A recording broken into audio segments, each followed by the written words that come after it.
When you close your eyes tonight, let me take you through the windswept plains of the Forbidden Lands, where ancient monsters roam beneath endless skies, where every creature tells a story millions of years in the making, and where the line between predator and prey shifts with the changing winds of a world untamed. I created this video because Monster Hunter Wilds presents us with the most ecologically complex monster ecosystem we've ever seen in the series, and I wanted to explore not just what these creatures do, but why they've evolved the way they have.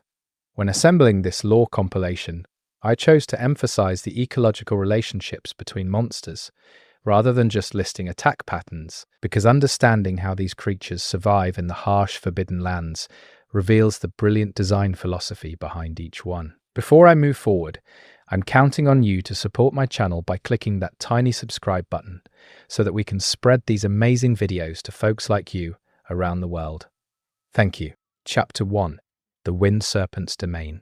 The Forbidden Lands exist in a state of perpetual transformation, and at the heart of this ever-shifting ecosystem lies a phenomenon that shapes every creature within it. The White Wraith, known to the local keepers as the harbinger of seasonal change, doesn't simply appear during weather transitions.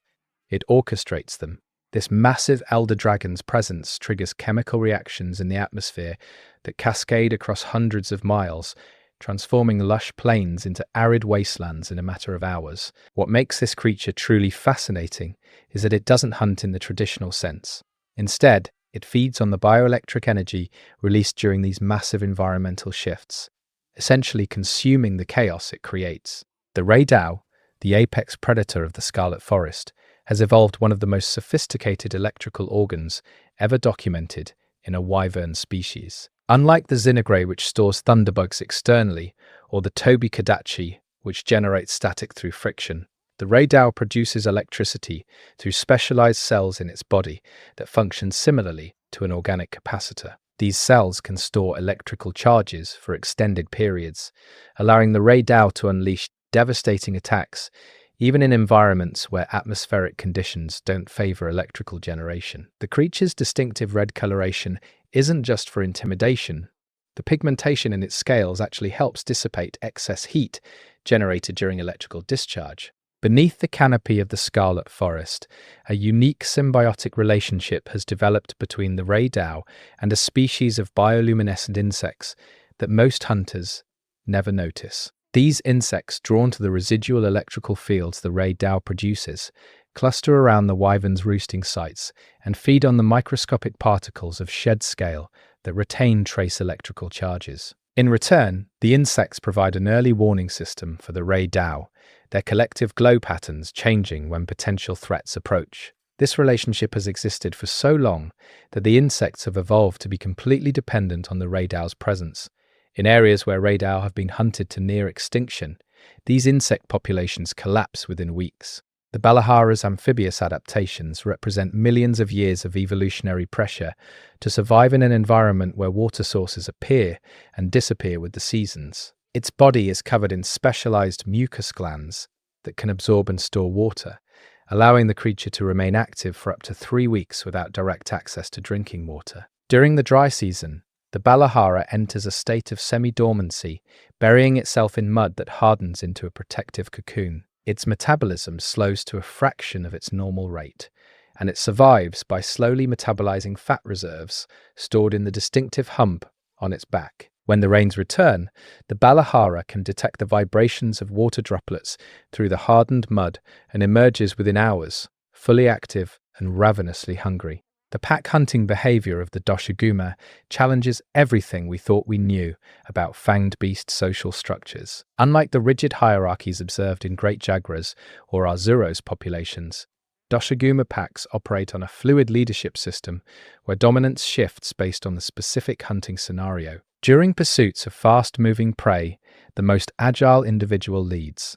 When confronting larger monsters, the most experienced or physically powerful takes charge. This adaptive leadership structure means that every member of a Doshiguma pack must develop a broad range of skills rather than specializing, resulting in remarkably versatile predators that can tackle an enormous variety of prey species. What makes the Doshiguma truly remarkable is its cognitive mapping ability. These creatures maintain mental maps of their territory that include not just geographical features, but temporal data about prey migration patterns, seasonal resource availability, and the movement patterns of competing predators. Research conducted by the Guild has documented Doshiguma packs adjusting their hunting routes to intercept prey at specific locations where geography creates natural choke points, demonstrating an understanding of three-dimensional space and predictive reasoning that rivals some of the more intelligent wyvern species. They've even been observed teaching younger pack members these routes through a process that can only be described as active instruction, with adults deliberately leading juveniles along paths and pausing at significant landmarks. The chatacabra's relationship with the underground cave systems of the Forbidden Lands reveals a creature perfectly adapted to a life of ambush predation in darkness. Its eyes have undergone fascinating evolutionary modifications. While they appear relatively normal in bright light, specialized cells in the retina can detect even the faintest traces of bioluminescence, allowing the chatacabra to hunt effectively in caves where most creatures would be completely blind. The creature's signature tongue attack isn't just a feeding mechanism, it's also a sophisticated sensory organ covered in thousands of chemoreceptors that can analyze the chemical composition of potential prey, determining health status, stress levels, and even recent dietary intake from a single taste. During molting season, chatacabra undergo a dramatic behavioral shift that transforms them from solitary ambush hunters into surprisingly social creatures. They congregate in specific cave chambers where mineral-rich water seeps through the limestone, using the dissolved minerals to strengthen their new exoskeleton as it hardens. These temporary congregations are remarkably peaceful, with individuals that would normally fight viciously over territory instead ignoring each other completely, focused entirely on the physiological demands of molting. Guild researchers have hypothesized that chatacabra may release specific pheromones during molting that suppress aggression, a chemical signal that essentially declares a temporary truce among all individuals undergoing the vulnerable process of shedding their old shell. The chemitris represents one of nature's most elegant solutions to the problem of surviving in both aquatic and terrestrial environments. Its body contains specialized proteins that can rapidly shift the consistency of its cellular membranes, allowing it to regulate its buoyancy with remarkable precision. In water, the chemitris can hover motionless at any depth, conserving energy while waiting for prey to swim within striking range. On land, these same proteins stiffen the membranes, providing the structural support necessary for terrestrial locomotion. This physiological flexibility comes at a significant metabolic cost. The chemitris must consume nearly twice its body weight in food each week to maintain the energy reserves necessary for these constant cellular adjustments. The distinctive fan-like crest of the chemitris serves multiple functions that researchers are still working to fully understand. The most obvious use is thermal regulation. The crest contains a dense network of blood vessels that can release excess heat when the creature is active or retain warmth in cooler waters. However, recent observations have revealed that the crest also functions as a sophisticated communication device. Chemitris can flex and vibrate the crest at specific frequencies, creating low-frequency sounds that travel much farther through water than air. These calls allow chemitris to maintain contact across distances of several miles, coordinating their movements during seasonal migrations and warning each other of threats. The Ajarakan's unusual body structure tells the story of a creature caught between two evolutionary paths. Its reptilian heritage is obvious in its scaled hide and cold-blooded metabolism. Yet its behavior and hunting strategies show remarkable convergence with mammalian predators. The Ajarakan's greatest advantage is its incredible jaw strength, capable of exerting pressure that exceeds even some of the largest elder dragons. This crushing power allows the Ajarakan to crack open the armored shells of creatures that would be completely immune to most predators, accessing nutrient-rich organs that other hunters simply cannot reach. The specialized muscles that power these jaws make up nearly 30% of the Ajarakan's total body mass, a staggering evolutionary investment that pays off by eliminating most feeding competition. Ajarakan territorial behavior follows patterns that seem almost ritualistic in their precision. Each individual maintains a core territory of approximately 15 square miles, marked not by scent markers like many predators, but by distinctive scratch marks carved into rock faces at specific locations. These scratches aren't random. They're positioned at elevated points that offer commanding views of the surrounding landscape, and they're refreshed on a precise schedule that corresponds to the lunar cycle. Guild researchers believe this timing may be connected to the Ajarakan's breeding cycle, with the scratches serving as both territorial markers and indicators of reproductive status. During the full moon, territorial disputes between Ajarakan intensify dramatically, with battles often lasting for hours until one combatant concedes defeat. The Lalabarina exists in an ecological niche so specific that its entire life cycle is dependent on a single species of flowering plant found only in the Windward Plains. This plant, which blooms for just 2 weeks each year, produces a nectar that contains compounds essential to the Lalabarina's reproductive system. Without access to this nectar, female Lalabarina cannot produce viable eggs. This dependency has shaped every aspect of Lalabarina behavior: their migration patterns, their territorial ranges, even their daily activity cycles are all timed to coincide with the blooming period of this plant. It's a precarious arrangement that makes the species incredibly vulnerable to environmental changes that might affect the plant's bloom cycle. The Lalabarina's defensive mechanisms showcase nature's creativity in the evolutionary arms race. Rather than developing thick armor or powerful offensive capabilities, the Lalabarina has invested heavily in sensory awareness and evasion. Its hearing is so acute that it can detect the heartbeat of a human hunter from over 100 yards away in optimal conditions. The creature's response time from detecting a threat to initiating evasive action is measured in milliseconds, faster than most predators can complete their attack motions. This hair-trigger response system occasionally backfires. Lalabarina have been observed fleeing from harmless environmental sounds, wasting precious energy on phantom threats. The connection between the Lalabarina and the region's apex predators has created a fascinating dynamic where the presence or absence of these small herbivores serves as an indicator of ecosystem health. When Lalabarina populations are stable and healthy, it signals that the lower trophic levels are functioning properly. Plants are healthy, water sources are clean, and the fundamental building blocks of the food web are intact. When Lalabarina numbers drop, it's often the first warning sign of ecological problems that will eventually affect every species in the region.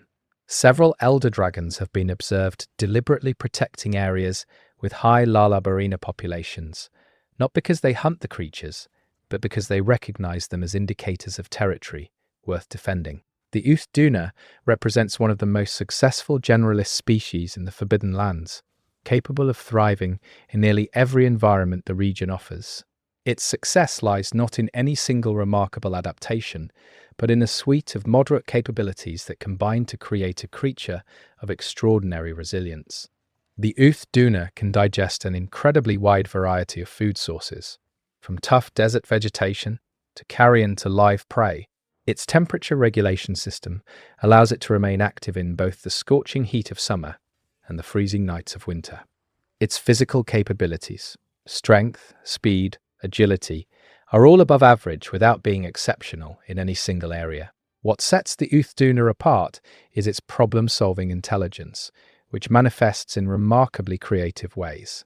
These creatures have been documented using tools in the wild, using rocks to crack open hard-shelled nuts, using sticks to dig insects from bark crevices, even using large leaves as umbrellas during rain showers. More impressively, they learn from observation, both from other Uthduna and from watching other species. In regions where hunters frequently use specific techniques to track prey, Uthduna have been observed adopting similar tracking methods to follow the same prey species.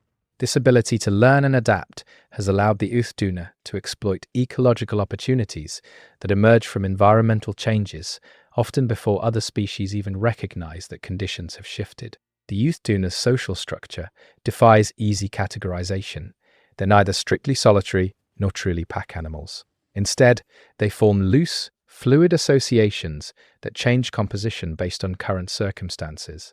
A group of Uthduna feeding at a resource-rich location might cooperate peacefully for hours or days, sharing food and even engaging in social grooming behaviors. But when the resource is depleted, the same individuals will disperse without conflict, reverting to solitary behavior until chance or need brings them together again.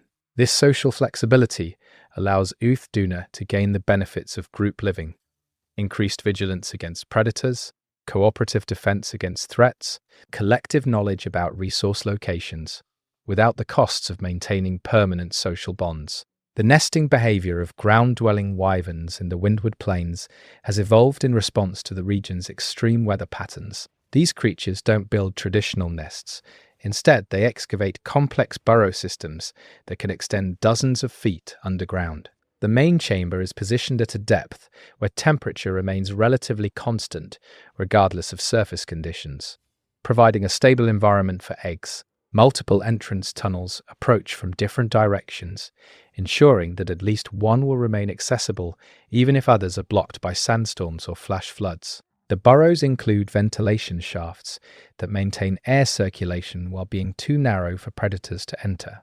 Female wyverns demonstrate remarkable site fidelity to successful nesting locations, returning to the same burrow system year after year. These burrows become intergenerational property, with mothers teaching daughters the locations of the best sites. Over time, the most advantageous burrows develop waiting lists, with younger females positioning themselves nearby in hopes of inheriting the site when the current occupant dies or abandons it. This has led to the evolution of complex social behaviors around burrow inheritance, with elaborate displays and even symbolic combat determining which female gets access to prime nesting real estate. The Forbidden Lands' herbivore populations have developed synchronized breeding cycles that overwhelm predator populations through sheer numbers. For most of the year, births are rare and scattered, making newborns valuable targets that predators actively hunt. But during a 2-week period each spring, virtually every herbivore species in the region gives birth simultaneously. Suddenly, the landscape is flooded with vulnerable young animals, far more than the predator population can possibly consume. This ensures that even though predators gorge themselves during this period, the vast majority of newborns survive simply because there are too many to kill. The strategy requires precise timing. Births must occur early enough in the season to give young animals time to mature before the harsh winter, but late enough that vegetation growth provides adequate nutrition for nursing mothers. This synchronized birthing phenomenon has shaped predator behavior in fascinating ways. Many predator species have evolved to time their own reproductive cycles so that their young are weaning just as the herbivore birthing season begins, allowing parents to hunt intensively while their own offspring no longer require constant care. Some predators have developed the ability to enter brief periods of torpor immediately after the birthing season, surviving on fat reserves accumulated during the feast period while their digestive systems process the enormous amount of food consumed. Others migrate away from the birthing grounds entirely, following different prey species that maintain year-round breeding cycles. The relationship between the Forbidden Lands, flying wyverns, and the region's powerful wind currents has produced some of the most energy-efficient flyers in the monster world. These wyverns have evolved to rarely flap their wings during long-distance travel, instead riding the predictable air currents that sweep across the plains in consistent patterns. Their wings have become broader and more rigid, optimized for gliding rather than powered flight. Their bodies have streamlined, reducing drag to the absolute minimum. Some species can travel hundreds of miles while expending less energy than it would take to walk a single mile on the ground, making them capable of continental-scale migrations that would be impossible for less specialized flyers. These migration patterns create temporary population explosions in specific regions as multiple wyvern species converge on areas with abundant resources. During peak migration periods, the skies above certain valleys fill with so many flying wyverns that they momentarily block out the sun, creating artificial twilight conditions at ground level. These mass gatherings are relatively peaceful despite the density. The wyverns are focused entirely on feeding and resting, preparing for the next leg of their journey. Conflicts are rare, limited to brief territorial disputes that resolve quickly without serious injury.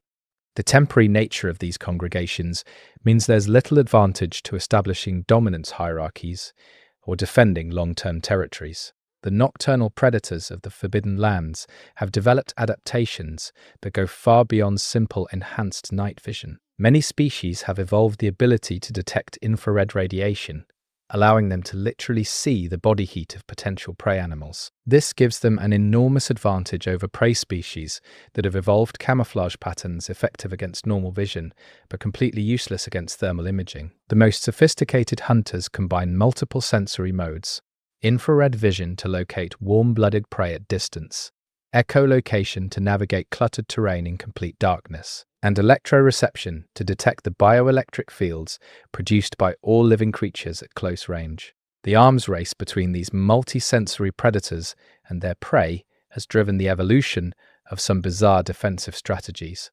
Some prey species have developed the ability to lower their body temperature by several degrees through controlled hypothermia, reducing their infrared signature enough to make detection difficult. Others have evolved specialized fur or feathers that scatter infrared radiation in random directions, creating false heat signatures that confuse predators about the animal's true size and location. The most extreme adaptation is found in certain burrowing species that remain underground during peak predator activity hours, emerging only during the narrow windows at dawn and dusk, when thermal gradients in the environment make infrared detection unreliable.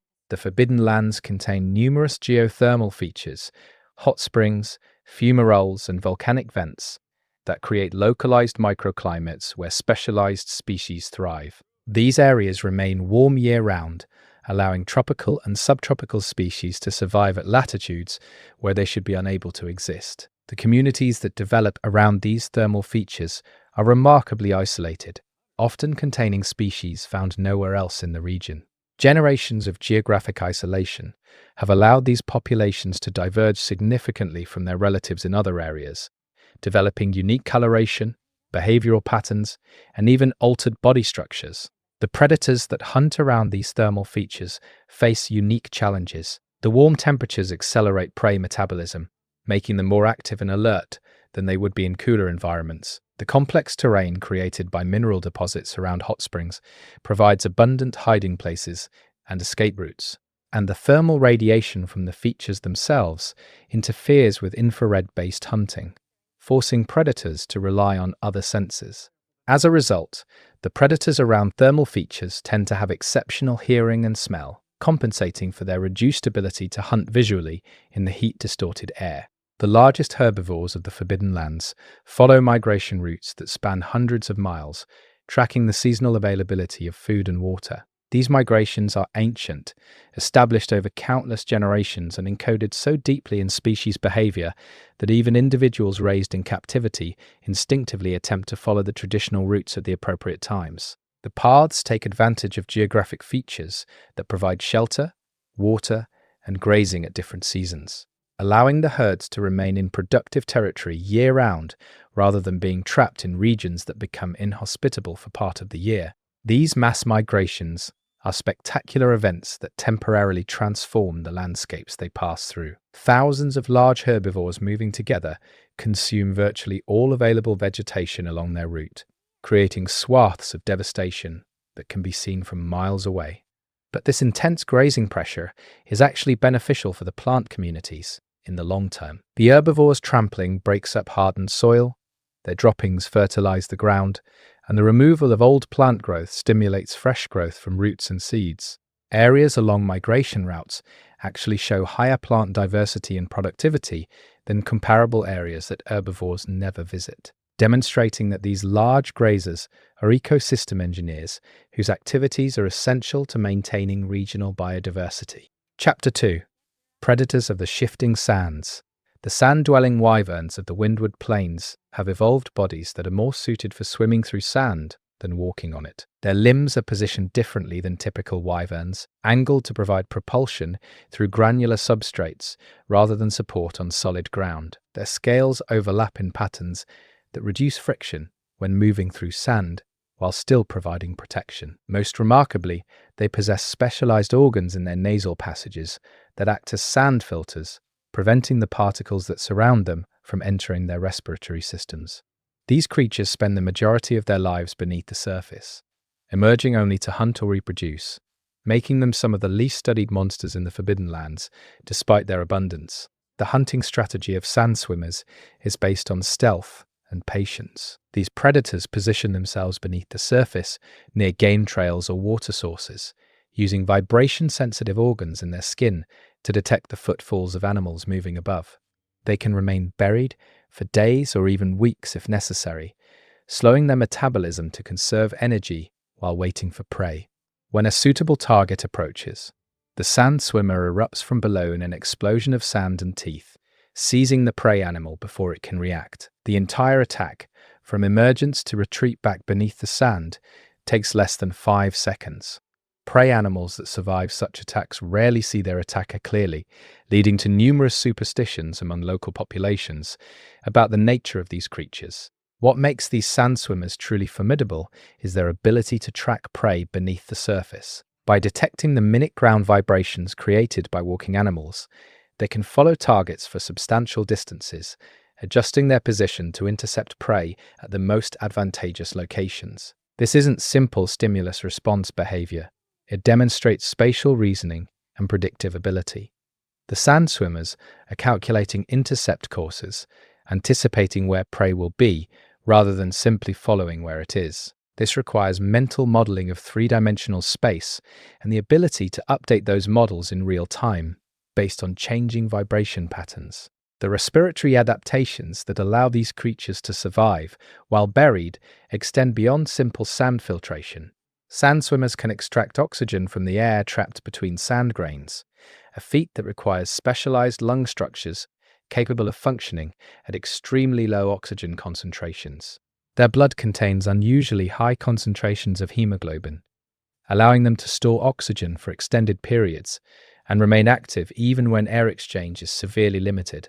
During periods of complete submergence, when even intergrain air becomes depleted, they can shift to partially anaerobic metabolism, producing energy without oxygen for short bursts of activity. The reproductive biology of sand-swimming wyverns involves one of the most unusual egg-laying strategies in the monster world. Females don't build nests or defend specific sites. Instead, they deposit eggs in caches buried several feet beneath the surface, far deeper than most predators would think to dig. The eggs have shells reinforced with unusual minerals that make them nearly indestructible, capable of withstanding the immense pressure of tons of sand above them. The developing embryos inside require no parental care. They absorb nutrients from the large yolk sac while using specialized organs to extract oxygen from the surrounding sand. When ready to hatch, the young produce a specialized enzyme that dissolves the eggshell from the inside, allowing them to emerge directly into the sand and begin their independent lives immediately. The coloration patterns of desert-dwelling monsters serve purposes beyond camouflage. The pale reflective scales common to many species help reflect solar radiation, reducing heat absorption during the scorching daytime hours. Darker patterns on the undersides help absorb heat from the warm sand at night, when desert temperatures can drop dramatically. Some species can actually adjust their coloration slightly by expanding or contracting specialized cells in their skin, fine-tuning their heat management throughout the day. This chromatic flexibility requires precise physiological control. Too much darkening during the day could lead to dangerous overheating, while insufficient darkening at night could result in hypothermia. The scavenger species of the windward plains have evolved remarkable adaptations for locating carrion in an environment where dead animals are often quickly buried by shifting sands. These creatures have an enhanced sense of smell, capable of detecting the specific chemical compounds produced by decomposition from distances exceeding 10 miles in favorable wind conditions. They can differentiate between different stages of decay, allowing them to determine whether a potential food source is fresh enough to be worth investigating, or too far gone to be nutritious. Some species can even identify what kind of animal has died based on the scent profile of its decomposition, allowing them to assess whether approaching the carcass is safe or whether it might attract larger predators. The social dynamics among scavengers reveal unexpected complexity. When multiple individuals arrive at a carcass, dominance hierarchies determine feeding order. But these hierarchies aren't based on size or strength alone. Age, experience, and even individual reputation play roles in determining who eats first. Younger scavengers that consistently demonstrate intelligence or courage in finding new food sources can rise in status beyond what their physical capabilities would suggest. This creates an incentive for innovation. Scavengers that develop new techniques for locating carrion or for safely feeding in dangerous situations gain social advantages that translate to improved survival and reproductive success. The relationship between scavengers and active predators is more nuanced than simple competition. Scavengers often follow predators at a distance, waiting for opportunities to feed on kill remains, but they also provide a valuable service to the predators. By quickly consuming carcasses, they reduce the presence of decomposing meat that might attract even larger predators or spread disease. Some predator species have learned to tolerate specific scavenger species that provide this cleaning service, even allowing them to feed on carcass portions the predator doesn't want. This quasi-symbiotic relationship benefits both parties. Predators maintain cleaner territories with less disease risk, while scavengers gain reliable food access with reduced competition. The burrowing monsters of the sandy regions create underground tunnel networks that can extend for miles. These aren't random excavations. They're carefully engineered structures with specific chambers for different purposes. Sleeping chambers are positioned at depths where temperature remains constant. Food storage chambers are located in cooler, drier areas where meat won't spoil as quickly. Nursery chambers have multiple escape routes and are positioned furthest from the main entrances to protect young from intruders. The tunnels themselves are reinforced with secretions that harden into a cement-like substance, preventing cave-ins even in loose sandy soil. These tunnel networks don't benefit only their creators. Abandoned sections become shelter for dozens of smaller species. Invertebrates, small reptiles, even the occasional small mammal. The stable temperature and humidity inside the tunnels create microhabitats that support species unable to survive on the hostile surface. Over time, these tunnel systems develop their own internal ecosystems, with distinct communities of organisms that rarely or never venture above ground. Some tunnels have been continuously occupied for generations, passed down through populations of creatures that have lost the ability to dig their own burrows and depend entirely on inheriting existing structures. The ambush predators that lurk at tunnel entrances have refined their hunting techniques to near perfection. They position themselves just inside the entrance, hidden from view but close enough to strike at anything entering or leaving. Their bodies are compressed laterally, allowing them to fit into spaces that seem impossibly narrow for creatures of their mass. They can remain completely motionless for hours, suppressing even their breathing to avoid creating any detectable movement. Their strike speed is extraordinary. When prey comes within range, they launch forward and seize it before it can react, pulling it into the tunnel, where the confined space makes escape impossible. The temperature regulation challenges faced by desert monsters are extreme. Surface temperatures can exceed 140 degrees Fahrenheit during the day and drop below freezing at night. Many species solve this problem by being strictly crepuscular, active only during the brief periods at dawn and dusk when temperatures are moderate. They spend the harsh daytime hours in underground refuges or beneath rock overhangs, and the cold nights in insulated burrows where their body heat can accumulate. This compressed activity schedule means they must accomplish all their hunting, feeding, and social interactions within just a few hours each day, creating intense competition for resources during the narrow windows when multiple species are simultaneously active. Some desert species have eliminated the need for external water sources entirely, obtaining all necessary hydration from the food they consume. Their kidneys are extraordinarily efficient, reabsorbing water from waste products to such a degree that their urine is almost paste-like in consistency. They minimize water loss through respiration by having specialized nasal structures that capture moisture from exhaled air and return it to their bodies. Their metabolism produces metabolic water as a byproduct of breaking down fats, and they've evolved to store large quantities of fat specifically for this purpose. These adaptations allow them to survive in regions so dry that most monsters would die of dehydration within days. The sandstorm survival strategies employed by Forbidden Lands monsters showcase the diversity of evolutionary solutions to environmental challenges. Some species hunker down in protected locations and simply wait out the storm, having evolved to survive without food or water for extended periods. Others actively burrow into the sand, using the storm's cover to move unseen through territories they would normally avoid. Flying species have learned to read subtle atmospheric cues that predict storms hours before they arrive, allowing them time to reach sheltered areas. The most remarkable adaptation belongs to a species that actually uses sandstorms as hunting opportunities. Its specialized sensory organs can detect prey through the swirling sand, while the prey itself is effectively blinded, creating a situation where the hunter has a massive sensory advantage. The mineral-rich water sources scattered across the windward plains create oases that serve as critical gathering points for wildlife. These water holes are surrounded by vegetation that exists nowhere else in the region, creating islands of biodiversity in the otherwise harsh landscape. The competition for access to these resources is intense, with complex hierarchies determining which species can drink when.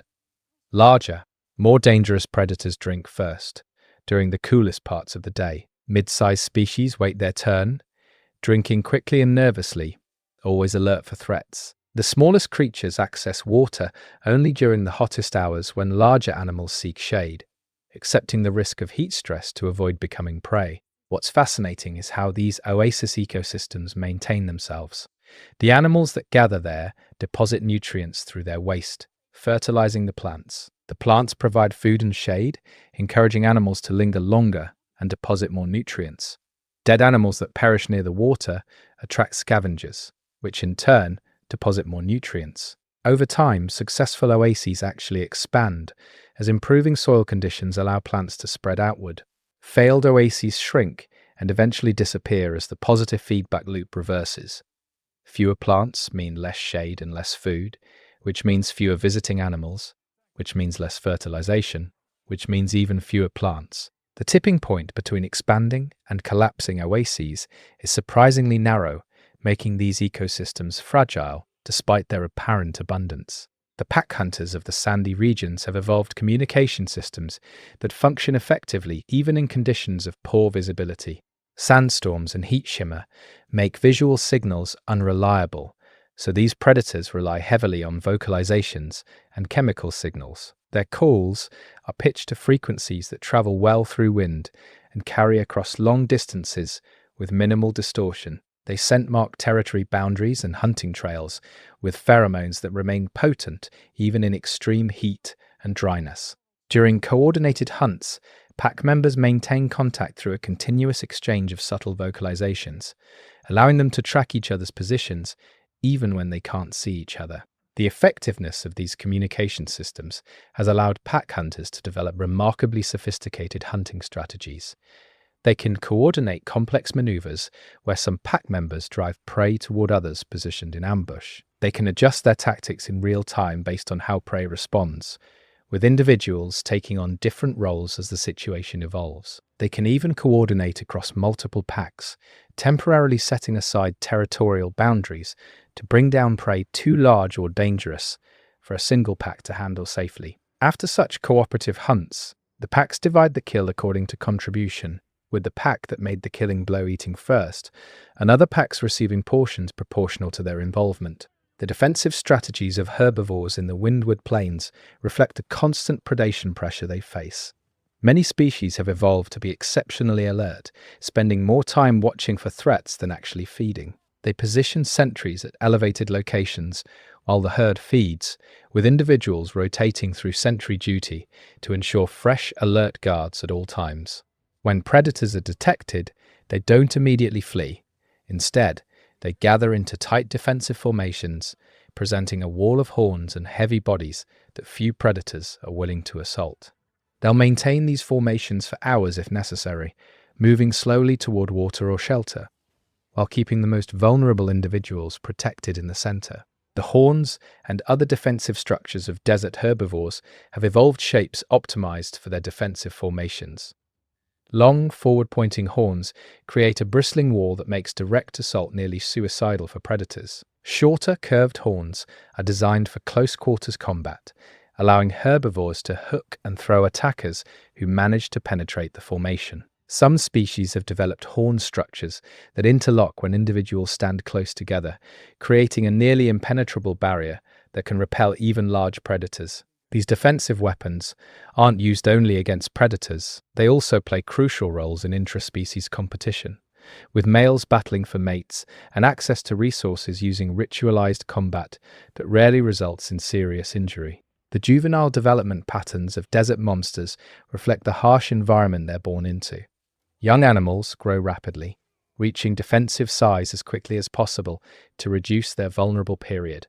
This rapid growth requires enormous nutritional input, which is why many species time births to coincide with seasonal abundance of food resources. Mothers in some species provide not just milk, but also regurgitated food, allowing them to transfer partially digested nutrients that young animals can absorb more easily than raw food. The young of particularly vulnerable species are born remarkably well developed, capable of running within hours of birth and keeping pace with adult migrations within days. The relationship between predator and prey populations in the Windward Plains demonstrates the principle of predator-prey cycles on a grand scale. When prey populations are high, predators have abundant food and reproduce prolifically. The growing predator population eventually exceeds what the prey population can sustain, and prey numbers begin to decline. As prey becomes scarce, predators face starvation and their population crashes. With fewer predators, prey populations recover and begin expanding again, restarting the cycle. These cycles can take years or even decades to complete, with the exact timing influenced by weather patterns, disease outbreaks, and the availability of alternative food sources. What makes these cycles particularly interesting in the Forbidden Lands is how multiple species cycles interact and influence each other. A crash in one prey species population might drive predators to focus on alternative prey, causing the populations of those alternative species to decline. These cascading effects can propagate through the entire ecosystem, creating complex, chaotic dynamics that are nearly impossible to predict. The Guild has documented occasions where the extinction of a single keystone species triggered ecosystem changes that affected dozens of other species, fundamentally altering the character of entire regions. Chapter 3: Wings of the Storm. The flying wyverns of the Forbidden Lands have evolved flight capabilities that push the boundaries of what should be physically possible for creatures of their size. Traditional aerodynamic theory suggests that wyverns exceeding certain mass thresholds should be unable to achieve powered flight, yet many species far exceed these supposed limits. The secret lies in their unique muscle structure and metabolic capabilities. Wyvern flight muscles contain specialized fibers that can contract with forces far exceeding those of normal muscle tissue, generating the enormous power needed for takeoff and sustained flight. Their respiratory systems are so efficient that they can extract oxygen from thin air at altitudes where humans would lose consciousness. The wing membranes of flying wyverns are engineering marvels, far more sophisticated than simple skin stretched between bones.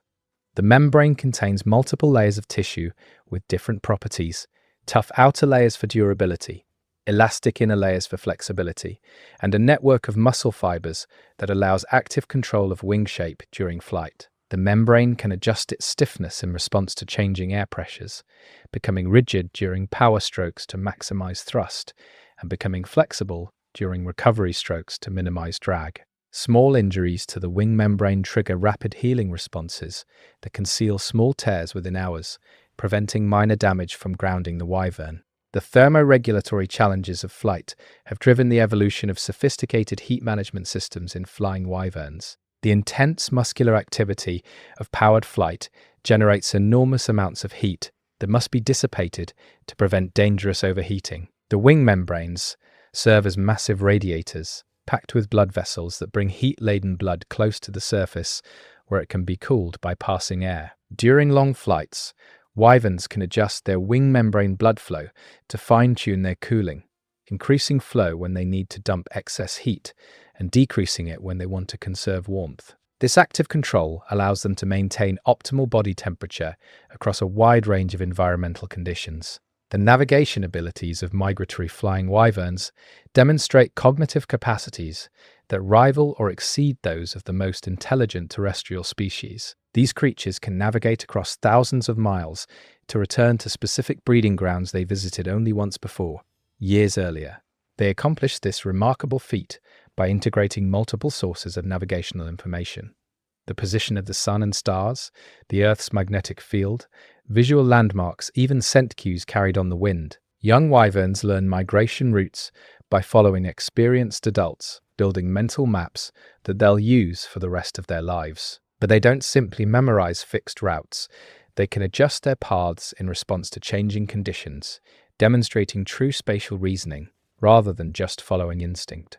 The social structures of flying wyvern flocks reveal unexpected sophistication. Many species that are solitary for most of the year form temporary flocks during migration, and these flocks develop internal hierarchies that govern everything from flight formation positions to access to food and roosting sites. Leadership positions go not to the largest or strongest individuals, but to the most experienced and skillful flyers, the ones who can navigate most accurately and find the best thermals for energy-efficient soaring. Younger wyverns position themselves near these leaders, learning through observation and gradually improving their own skills. This social learning accelerates the development of flying expertise far beyond what individual trial and error could achieve. The courtship displays of flying wyverns are among the most spectacular behaviors in the entire monster world. Males perform aerial acrobatics that showcase their strength, agility, and endurance, dive from great heights, execute complex rolling maneuvers, and demonstrate their ability to carry heavy objects in flight. These displays aren't just showmanship, they're honest signals of genetic quality.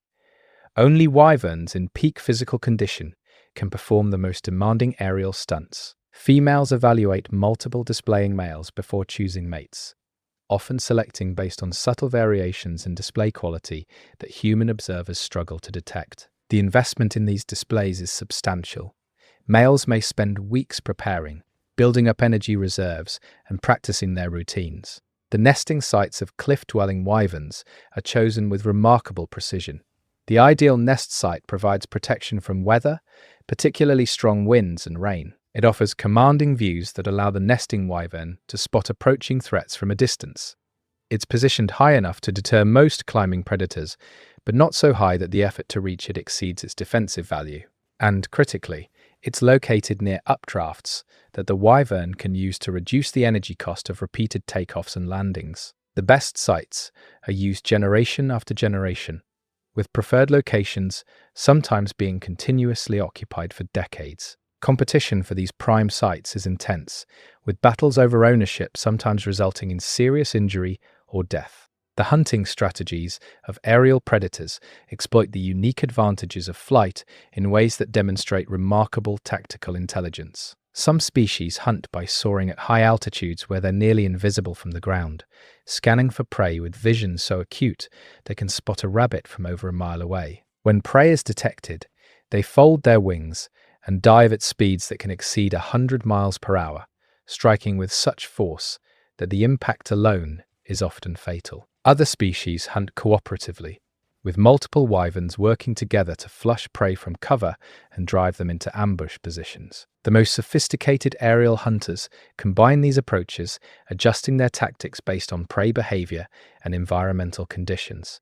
The relationship between flying wyverns and atmospheric conditions reveals how deeply these creatures are integrated with their environment. Experienced flyers can read subtle changes in cloud formations, wind patterns, and air temperature to predict weather hours before it arrives.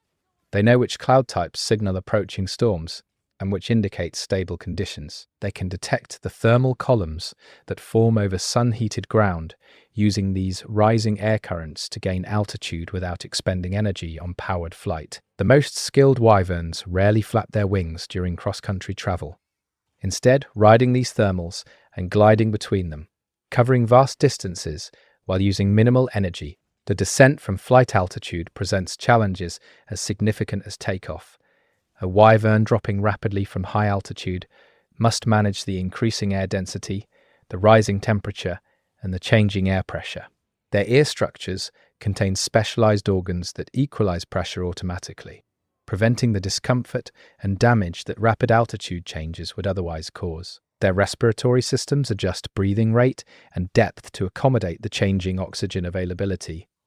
Their wings make constant micro-adjustments to maintain controlled descent rather than falling into an uncontrolled tumble. Landing itself requires precise timing and control. Coming in too fast risks injury, while coming in too slow risks stalling and crashing. The aerial territorial displays of wyverns serve to establish dominance hierarchies without the need for actual combat. Two wyverns disputing territory will engage in parallel flying, matching each other's movements in an aerial dance that demonstrates their relative skill. They'll climb steeply to see who can gain more altitude, dive sharply to show who can better control their descent, and execute sharp turns to prove their maneuverability. The wyvern that can consistently outperform its rival in these displays usually wins the territory without any physical contact, preventing injuries that can be debilitating or fatal. Only when displays prove inconclusive do wyverns resort to actual aerial combat, and these battles are usually brief. The disadvantaged combatant breaks off before serious injury occurs. The feeding ecology of flying wyverns is heavily influenced by the enormous energetic costs of flight. These creatures must consume far more food relative to their body weight than terrestrial predators of comparable size. They can't afford to waste energy on unsuccessful hunts, so they've evolved to be highly selective about when and what they hunt. They ignore prey that's too small to justify the energy expenditure of pursuit. They pass up opportunities where success probability is low. They preferentially target prey that provides maximum nutrition per unit of hunting effort. This calculated approach to hunting means that flying wyverns spend substantial time simply observing potential prey, assessing behavior patterns, and waiting for optimal striking opportunities, rather than chasing everything that moves. The molting cycle of flying wyverns creates periods of vulnerability that have shaped many aspects of their behavior and ecology. During molting, flight feathers and wing membrane sections are shed and replaced with fresh growth. This process is staggered. Only portions of the wing surface are replaced at any given time, allowing the wyvern to remain capable of flight throughout the molt. But flight performance is still significantly compromised, with reduced speed, agility, and endurance. Molting wyverns typically retreat to secure territories where they can rest and feed without extensive travel. They become more cautious, avoiding unnecessary flights and sticking to areas they know well. Predators that normally avoid healthy flying wyverns will sometimes attempt to attack molting individuals, recognizing their compromised state. The relationship between flying wyverns and weather patterns extends beyond simply adapting to conditions. These creatures actively exploit weather phenomena for their own benefit. Wyverns have learned to position themselves ahead of storm fronts, where the mixing of air masses creates powerful updrafts that can lift them to extreme altitudes with minimal effort. They use the strong, straight-line winds ahead of storms for rapid, long-distance travel, essentially surfing the atmospheric disturbances. Some species deliberately hunt during the chaotic conditions of approaching storms, when prey animals are distracted and disoriented. The most daring wyverns actually enter storm systems, using the violent air currents for aerial displays, or to access prey species that take shelter in locations only approachable during specific weather conditions. The nocturnal flying wyverns face challenges that diurnal species never encounter. Flying in darkness requires heightened sensory capabilities. Most nocturnal flyers have enormously enlarged eyes that gather maximum light, allowing them to see clearly even under starlight. Some species have evolved echolocation abilities, emitting high-frequency calls and interpreting the returning echoes to build mental maps of their surroundings. Others rely on thermal vision to detect the heat signatures of warm-blooded prey against the cool night background. These enhanced senses come at a cost. The neural processing required to interpret echolocation or thermal imagery demands brain structures significantly larger than those of diurnal species. And the metabolic cost of maintaining these systems is substantial. The seasonal migrations of flying wyverns create temporary populations explosions in their destination regions. Areas that support small resident wyvern populations year-round suddenly host hundreds or thousands of migrants for brief periods. These mass arrivals have profound effects on local ecosystems. Prey populations that coexisted comfortably with resident predators are suddenly overwhelmed by migrant hunters. Some prey species have evolved their own seasonal migrations, timed to avoid the arrival of wyvern migrants. Others have developed defenses specifically tailored to the hunting styles of seasonal visitors. The most adaptable species have learned to exploit the disturbance caused by migrants, scavenging kills and occupying territories temporarily abandoned by residents that flee to avoid competition. The evolution of flightlessness in some wyvern lineages demonstrates how changing environmental conditions can make previously advantageous traits become liabilities. In regions where prey became scarce enough that the energetic cost of flight exceeded the hunting benefits it provided, selection favored wyverns that invested less in flight capability and more in terrestrial hunting skills. Over generations, wings became smaller and less capable of supporting flight, while legs became more powerful and suited for running. These flightless wyverns often retain vestigial wings that they use for balance, display, or temperature regulation, evolutionary remnants of their flying ancestors. Some species appear to be caught mid-transition, capable of brief labored flight that they use only in emergencies, suggesting that the evolutionary shift from flying to flightless is still ongoing. The air corridors used by migratory flying wyverns create invisible highways across the Forbidden Lands. These corridors follow routes where prevailing winds, thermal patterns, and geographical features combine to make flight easiest and most efficient. Generation after generation of wyverns follow these same routes, creating temporary population concentrations along narrow aerial pathways. The corridors shift with the seasons as wind patterns change, but they're predictable enough that other species have learned to anticipate them. Ground predators position themselves beneath migration corridors, waiting for weak or injured wyverns that can't maintain the pace. Scavengers patrol these routes, looking for wyverns that didn't survive the journey. Even plant communities may be affected, with seeds spread by migrating wyverns, creating vegetation patterns that mirror migration routes. The communication systems of flying wyverns operate across much greater distances than those of terrestrial species. Vocalizations must be loud enough and pitched at frequencies that carry through open air across miles. Visual displays must be large and high contrast to be visible from extreme distances. Chemical signals are essentially useless for long-range aerial communication. Scents disperse too quickly in open air, and wind currents scatter them unpredictably. As a result, flying wyverns have evolved some of the loudest and most visually dramatic communication behaviors in the monster world. Their calls can be heard across entire valleys. Their display flights create aerial spectacles visible from dozens of miles away.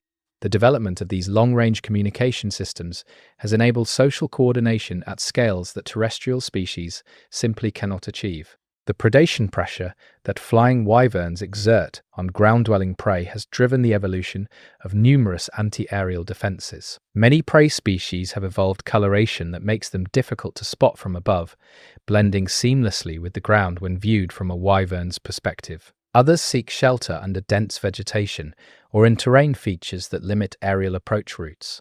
Some have become predominantly nocturnal, active mainly during periods when flying wyverns have reduced visual capabilities. The most sophisticated defenses involve sentinel systems, where dedicated individuals watch the skies while others feed, providing early warning that allows the group to reach cover before aerial predators can strike. These sentinel behaviors require significant cognitive ability and social cooperation, demonstrating how predation pressure can drive the evolution of intelligence. The physiological stress of long-distance migration pushes flying wyverns to their absolute limits. Some species lose substantial body mass during migration, burning through fat reserves to fuel the enormous energetic demands of sustained flight.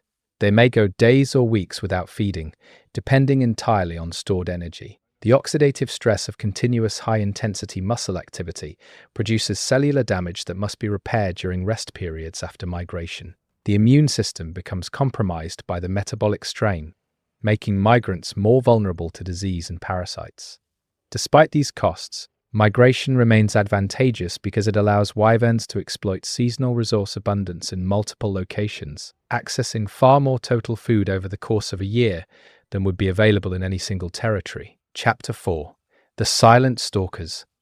The camouflage capabilities of the Forbidden Lands ambush predators go far beyond simple color matching. These creatures possess specialized skin cells that can detect the color and texture of their surroundings and adjust their own appearance to match. The process isn't instantaneous. It takes several minutes for the full transformation, but once complete, the camouflage is extraordinarily effective. Some species can even mimic specific textures, creating skin patterns that resemble tree bark, stone, or dried vegetation. The most advanced camouflage systems allow for partial changes, enabling predators to blend their lower bodies with the ground, while maintaining disruptive coloration on their upper bodies that breaks up their outline when viewed from the side. The patience displayed by ambush predators challenges our understanding of animal cognition. These creatures will sometimes wait for days in perfect stillness, maintaining their camouflaged positions while potential prey passes just out of range. They're not simply frozen in place waiting for random chance to bring food within reach. They're making calculated decisions about which opportunities to pursue and which to ignore. They'll let smaller prey pass unmolested, waiting for larger, more nutritious targets. They'll hold position even when approached by potential threats, trusting their camouflage to hide them rather than fleeing and revealing their location. This level of impulse control and future planning suggests cognitive abilities far more sophisticated than simple, instinct-driven behavior. The selection of ambush sites demonstrates remarkable spatial intelligence. Successful ambush predators don't choose locations randomly. They select positions based on multiple factors that increase hunting success probability. They favor locations where terrain features naturally funnel prey animals into narrow corridors, increasing the chance that targets will come within striking range. They choose positions with backgrounds that enhance their camouflage effectiveness. They select sites that offer concealment while still providing clear sightlines to approaching prey. And they position themselves in locations where escape routes are limited, reducing the chance that prey will evade capture even if they detect the attack. The best ambush sites are used repeatedly, sometimes by multiple generations of the same predator lineage. The sensory systems of ambush predators reflect their hunting style. They sacrifice mobility and speed for exceptional detection capabilities. Their eyes are often disproportionately large, gathering maximum light and allowing them to see clearly in low light conditions. When many prey species are most active, their hearing is extraordinarily acute, capable of detecting the faint sounds of approaching animals from impressive distances. Some species possess electroreception capabilities that detect the bioelectric fields all living creatures generate, allowing them to sense prey even through obstacles that would block sight and sound. These enhanced senses must be balanced against the metabolic cost of maintaining them.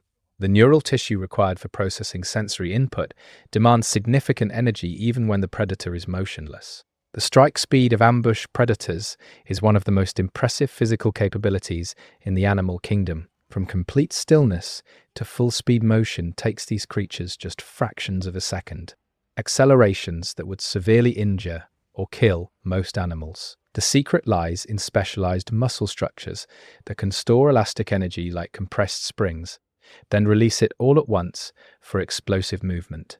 The neurological control systems that coordinate these strikes operate at speeds that bypass conscious thought. The decision to strike and the muscular activation happen almost simultaneously, mediated by dedicated neural circuits that evolved specifically for this purpose. The entire attack sequence, from detecting prey within range to seizing it, often takes less than a second. The post-strike behavior of ambush predators reveals interesting differences in hunting strategies. Some species deliver killing blows immediately, using powerful jaws or venoms to dispatch prey before it can escape or fight back. Others rely on secure grips and crushing strength, restraining prey and waiting for exhaustion or suffocation to take effect. A few species inject specialized venoms that don't kill but rather paralyze, allowing the predator to consume prey alive while preventing any resistance. Each approach has advantages and disadvantages.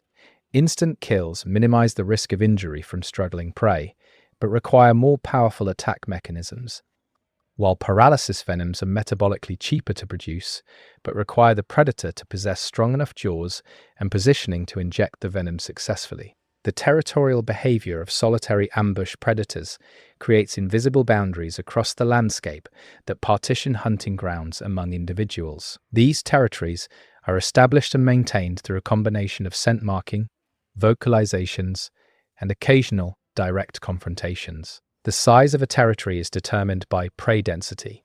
In rich environments with abundant food, territories can be quite small, while in poorer regions, predators require vast territories to encounter enough prey. Territory holders will typically avoid areas near territory boundaries, creating buffer zones where hunting activity is minimal. These buffer zones become refuges for prey species, areas where predation risk is lower than in the core territories of established predators.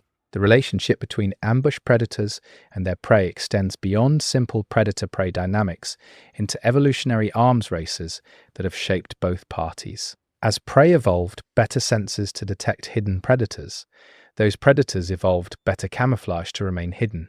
As predators developed faster strikes, prey evolved quicker reaction times. As prey developed defensive structures like armor or spines, predators evolved specialized techniques to overcome those defenses. This reciprocal evolution has produced remarkably sophisticated adaptations on both sides.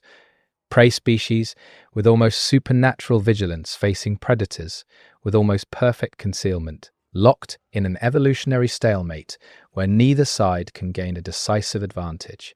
The metabolic adaptations that allow ambush predators to remain motionless for extended periods are as impressive as their strike capabilities. When inactive, these predators can slow their metabolism to a fraction of normal rates, reducing energy consumption and allowing them to survive extended periods without food. Their cardiovascular systems can maintain reduced blood flow that delivers just enough oxygen to keep tissues alive without the energetic cost of normal circulation. Their digestive systems can shut down completely when food isn't available, then restart rapidly when a successful hunt provides nutrition. This metabolic flexibility allows ambush predators to persist in environments where food availability is unpredictable, and long gaps between successful hunts are common.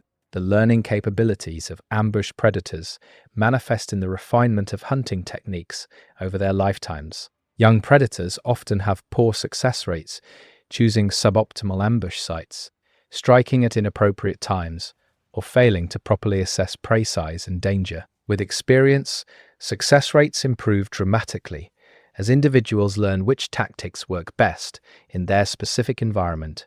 They learn to recognize the subtle cues that indicate a prey animal is vulnerable versus alert. They learn which species are easy targets and which should be avoided.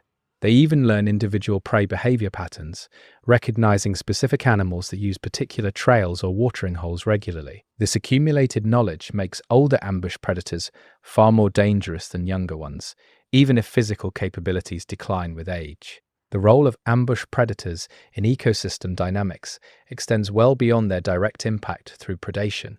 By creating areas of high predation risk, they influence prey behavior patterns in ways that cascade through the entire food web. Prey species alter their movement patterns to avoid high-risk areas, changing which vegetation they feed on and how long they spend in different habitats. This altered herbivore behavior affects plant communities, with some species receiving less grazing pressure, while others receive more.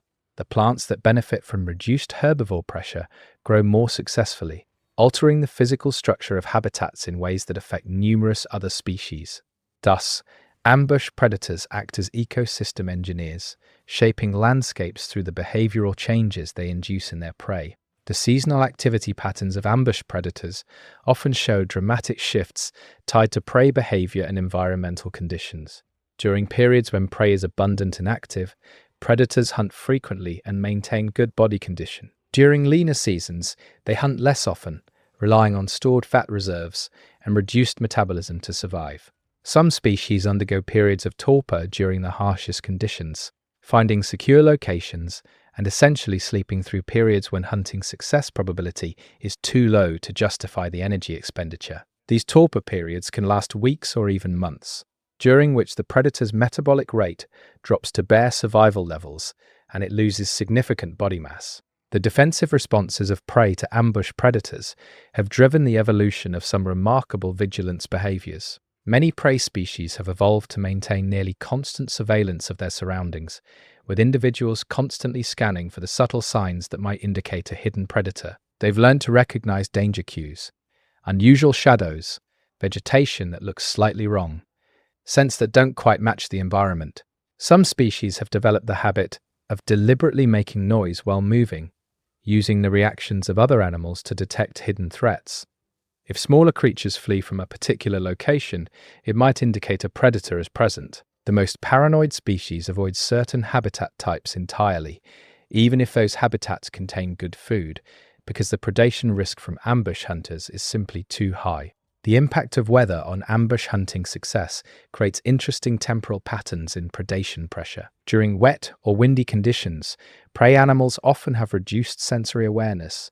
Rain obscures vision and creates noise that masks sound, while wind carries scents unpredictably. Ambush predators take advantage of these conditions, hunting more actively when weather provides natural cover for their attacks. Conversely, during perfect conditions with clear skies and calm winds, predation success drops because prey animals can use their senses most effectively. This creates a cycle where prey experience highest predation risk during poor weather, leading them to be more cautious during those periods, which in turn makes hunting more difficult for predators. In an endless feedback loop of adaptation and counter-adaptation, the venom systems of ambush predators that employ chemical weapons represent some of the most complex biological chemistry in the natural world. These venoms aren't simple toxins, they're cocktails of dozens or even hundreds of different compounds, each serving a specific purpose. Some components cause immediate pain, discouraging prey from fighting back. Others induce paralysis by blocking nerve signals. Still others prevent blood clotting or cause rapid blood pressure drops. Some venoms include digestive enzymes that begin breaking down tissue even before the prey is consumed. The exact composition varies between species and even between individuals within a species, tuned to be most effective against the prey species that predator most commonly hunts. The evolution of venom resistance in prey species demonstrates how intense predation pressure can drive rapid adaptive changes. In regions where venomous ambush predators are common, some prey species have evolved modified biochemistry that makes them less susceptible to venom effects. Their nerve receptors have mutated to become less sensitive to the neurotoxins that cause paralysis. Their blood contains factors that counteract anticoagulants. Their pain receptors are less responsive to the compounds that cause immediate agony. These resistances come at metabolic costs. The modified proteins and biochemical pathways require energy to maintain, but in environments where venomous predator encounters are likely, the survival advantage outweighs the costs.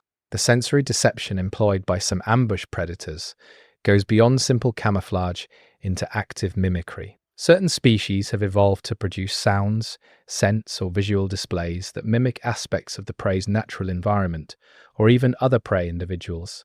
A predator might produce calls that sound like prey vocalizations, luring curious individuals into striking range. Another might release pheromones that smell like food sources, attracting hungry prey. The most sophisticated mimics can imitate injured prey animals, exploiting the social behavior of species that investigate or attempt to help distressed group members. These active deception strategies require the predator to have detailed knowledge of prey behavior and the ability to produce convincing imitations, demonstrating cognitive abilities that go well beyond simple instinct. The transition from juvenile to adult ambush predators often involves dramatic changes in hunting strategy. Juveniles are typically too small to take down the prey species that adults hunt, forcing them to target different prey and use different techniques. As they grow, they gradually shift their focus to larger prey, learning new hunting skills appropriate to their changing size and capabilities. This transition period is particularly dangerous. Juveniles are too large to safely hunt their former prey, but not yet skilled enough to reliably catch adult-sized targets. Many young predators don't survive this transition, starving during the months when they're between effective hunting strategies. Those that do survive emerge as fully capable ambush hunters ready to establish their own territories. The relationship between population density and hunting success in ambush predators follows complex patterns. When predator populations are low, individual hunting success is typically high.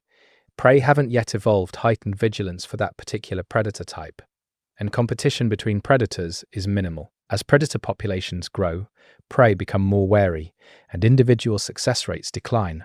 Eventually, predator populations reach a level where hunting success becomes so low that starvation limits further population growth. This creates a natural population regulation mechanism, preventing predators from becoming so numerous that they drive their prey to extinction, which would cause their own populations to collapse.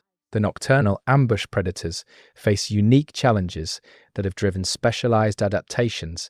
Hunting in darkness makes visual camouflage less important, but creates new problems: how to detect prey that can't be seen, how to aim strikes accurately without clear vision, how to avoid becoming prey to other nocturnal hunters. These challenges have been solved through various evolutionary innovations. Some nocturnal ambush predators have evolved enormous eyes that can see in near darkness. Others have developed exceptional hearing that allows them to pinpoint prey location from subtle sounds. A few have evolved bioluminescent lures that attract curious prey directly to them. Each solution involves trade-offs. Large eyes are vulnerable to injury. Exceptional hearing requires large auditory structures that increase head weight. And bioluminescence makes the predator visible to its own enemies. The psychological impact of living under constant threat from ambush predators has shaped prey psychology in profound ways. Prey species in regions with high ambush predator density show elevated baseline stress levels compared to populations in safer areas. They're more easily startled, more vigilant, and more likely to interpret ambiguous stimuli as threats. This heightened anxiety state comes with costs. Chronic stress suppresses immune function, reduces reproductive success, and shortens lifespan. But it also provides survival advantages in high-risk environments where the first mistake is often fatal. The balance between vigilance and the costs of constant fear represents another dimension of the evolutionary struggle between predator and prey. Chapter 5: Subterranean Secrets. The underground ecosystems of the Forbidden Lands support a bizarre array of life forms that most surface dwellers never encounter. These subterranean environments exist in perpetual darkness, with no photosynthesis to form the base of the food web. Instead, these ecosystems are powered by chemosynthesis, bacteria that extract energy from chemical reactions involving minerals dissolved in groundwater. These bacteria form the foundation of a food web that includes invertebrates feeding on bacterial mats, small vertebrates feeding on the invertebrates, and specialized predators feeding on everything else. The creatures that inhabit these caves have evolved in isolation for so long that many species are found nowhere else in the world. The sensory adaptations of cave-dwelling monsters are among the most extreme found in any environment. Vision is useless in complete darkness, so many subterranean species have lost their eyes entirely, the genes that code for eye development mutating into non-functionality over countless generations. In place of sight, they've evolved enhanced senses that work in darkness. Their hearing is extraordinarily sensitive, capable of detecting the faint sounds of prey movement through still cave air. Their sense of touch has been amplified through specialized organs that detect minute air currents and vibrations. Some species have evolved electroreception so sensitive they can detect the bioelectric fields of other organisms through solid rock. The navigation challenges faced by subterranean creatures have driven the evolution of remarkable spatial memory capabilities. In an environment where visual landmarks don't exist and corridors branch in complex three-dimensional patterns, remembering one's location becomes essential for survival. Cave dwellers have evolved enhanced hippocampal structures, the brain regions responsible for spatial mapping and memory, that allow them to build and maintain detailed mental maps of their underground territories. These mental maps are so accurate that individuals can navigate complex cave systems in complete darkness, moving rapidly through familiar tunnels while avoiding dead ends and hazards. When moved to unfamiliar cave systems, these creatures show signs of disorientation and stress until they can build new mental maps through exploration. The temperature regulation challenges in cave environments are unique because temperatures remain remarkably constant year-round, but that constant temperature is often uncomfortable for warm-blooded creatures. Most caves maintain temperatures close to the average annual surface temperature of their region, which in the Forbidden Lands means caves are cool year-round. Warm-blooded subterranean creatures must maintain elevated metabolic rates to generate sufficient body heat, which requires constant food intake. Cold-blooded species fare better. Their lower metabolic demands, making them more efficient cave dwellers. This energetic advantage is one reason why reptiles and amphibians dominate cave ecosystems, while mammals are relatively scarce. The breeding biology of cave creatures shows fascinating adaptations to the unique challenges of reproducing in darkness. Many species have abandoned visual courtship displays in favor of acoustic or chemical signals. Males advertise their quality through elaborate songs that echo through cave passages, or by releasing pheromones that convey information about their health and genetic fitness. Females evaluate these signals and choose mates without ever seeing them, selecting based entirely on non-visual cues. This has led to interesting evolutionary patterns where traits important in surface-dwelling relatives, bright colors, impressive visual displays, have been completely lost, while acoustic and chemical communication systems have become extraordinarily sophisticated. The predator-prey relationships in cave ecosystems are shaped by the limited energy availability that characterizes all subterranean environments. With food scarce, predators can't afford to be picky about prey size or species. Anything edible is potential food. This has led to the evolution of relatively non-specialized predators that can capture and consume a wide variety of prey, rather than specialists that focus on particular prey types. Cave predators tend to be opportunistic hunters that will eat anything they can overpower, switching between different prey species as availability changes. This flexibility is essential in an environment where food is unpredictable and extended periods without successful hunts are common. The cave cricket populations that swarm in certain cave sections serve as crucial links between surface and subterranean ecosystems. These crickets spend their days in the caves, roosting on walls and ceilings in massive aggregations that can number in the millions. At night, they emerge to feed on surface vegetation and organic matter. When they return to the caves, they bring the surface biomass with them, in their guts as waste products, and in their bodies when they die. This import of energy from the surface subsidizes the entire cave ecosystem, supporting populations of predators and scavengers that couldn't exist on the cave's native productivity alone. The loss of cave cricket populations would cause cave ecosystem collapse, demonstrating how these insects serve as keystone species despite their individual insignificance. The water sources in cave systems create oases that concentrate life in otherwise barren passages. Underground streams and lakes support aquatic species found nowhere else. Blind fish, transparent shrimp, ghostly white salamanders. The water itself often contains dissolved minerals that create unique chemical environments, with some cave pools being extremely alkaline or acidic, others containing high concentrations of dissolved salts or sulfur compounds. These extreme conditions have driven the evolution of specialized organisms that can tolerate chemical environments that would kill most surface species. The diversity of life in some cave water systems rivals that of surface freshwater habitats, though the actual biomass present is usually much lower. The fungal communities that coat cave walls and break down organic matter play roles analogous to plants in surface ecosystems. These fungi decompose any organic material that enters the caves. Dead animals, plant debris washed in by underground streams, cricket guano, breaking it down and making its nutrients available to other organisms. Some fungi have evolved bioluminescence, creating eerie glowing displays on cave walls and ceilings. The light these fungi produce isn't strong enough to support photosynthesis, but it may serve to attract insects that the fungi can colonize and decompose. The fungal mats can be surprisingly extensive, with single fungal colonies sometimes covering hundreds of square feet of cave surface. The isolation of cave systems has made them hotspots of evolutionary divergence. A single species colonizing a cave system may, over time, diverge into multiple species as populations in different cave sections evolve independently. This process is accelerated by the fact that many cave systems are composed of isolated chambers connected only by narrow passages that animals rarely traverse. Each chamber becomes its own evolutionary laboratory, where populations adapt to local conditions without gene flow from other areas. This has produced remarkable diversity in some cave systems, with dozens of closely related species present. each adapted to the specific conditions of their particular cave section. The vertical migrations that occur in cave systems with significant vertical relief create daily pulses of biological activity.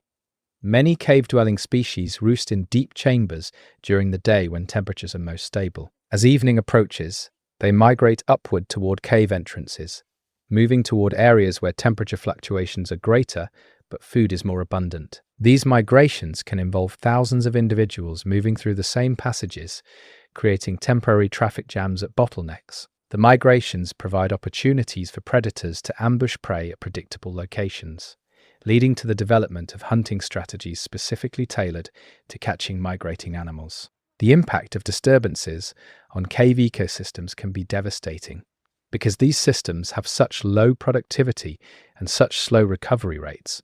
In surface ecosystems, disturbances are often temporary setbacks. Plants regrow, animal populations rebound, and the system returns to something resembling its pre-disturbance state within years or decades. In caves, recovery can take centuries or millennia because the fundamental limitation, energy availability, can't be overcome. A disturbance that kills a major species might create a cascade of extinctions as predators that depended on that species starve, scavengers that depended on those predators' leftovers disappear, and so on. The low population sizes typical of cave species make them particularly vulnerable to extinction, as even small disturbances can reduce populations below viable levels. The evolution of troglomorphic features, the suite of characteristics common to cave-adapted organisms, follows predictable patterns across diverse species.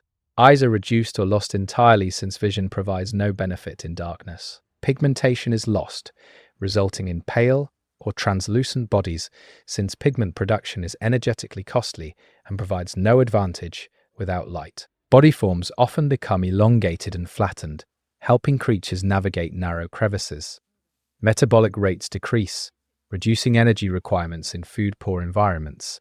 Sensory structures like antennae or lateral lines become enlarged and more sensitive, compensating for the loss of vision. These parallel evolutionary trajectories in unrelated cave-dwelling species demonstrate how strong selective pressures in extreme environments produce convergent evolution. The seasonal influences that affect surface ecosystems have muted effects in most cave systems, but they're not entirely absent. Changes in surface temperature and precipitation affect groundwater flow, which in turn influences cave water levels and the rate at which organic matter is washed into caves. During wet seasons, increased water flow brings more food into cave systems, supporting population increases in cave-dwelling species. During dry periods, water levels drop and food becomes scarce, forcing cave populations to decline. These seasonal pulses are much less dramatic than surface seasonal changes, but they're sufficient to drive annual cycles in cave ecosystem productivity. The parasites and pathogens that have adapted to cave environments face unique challenges.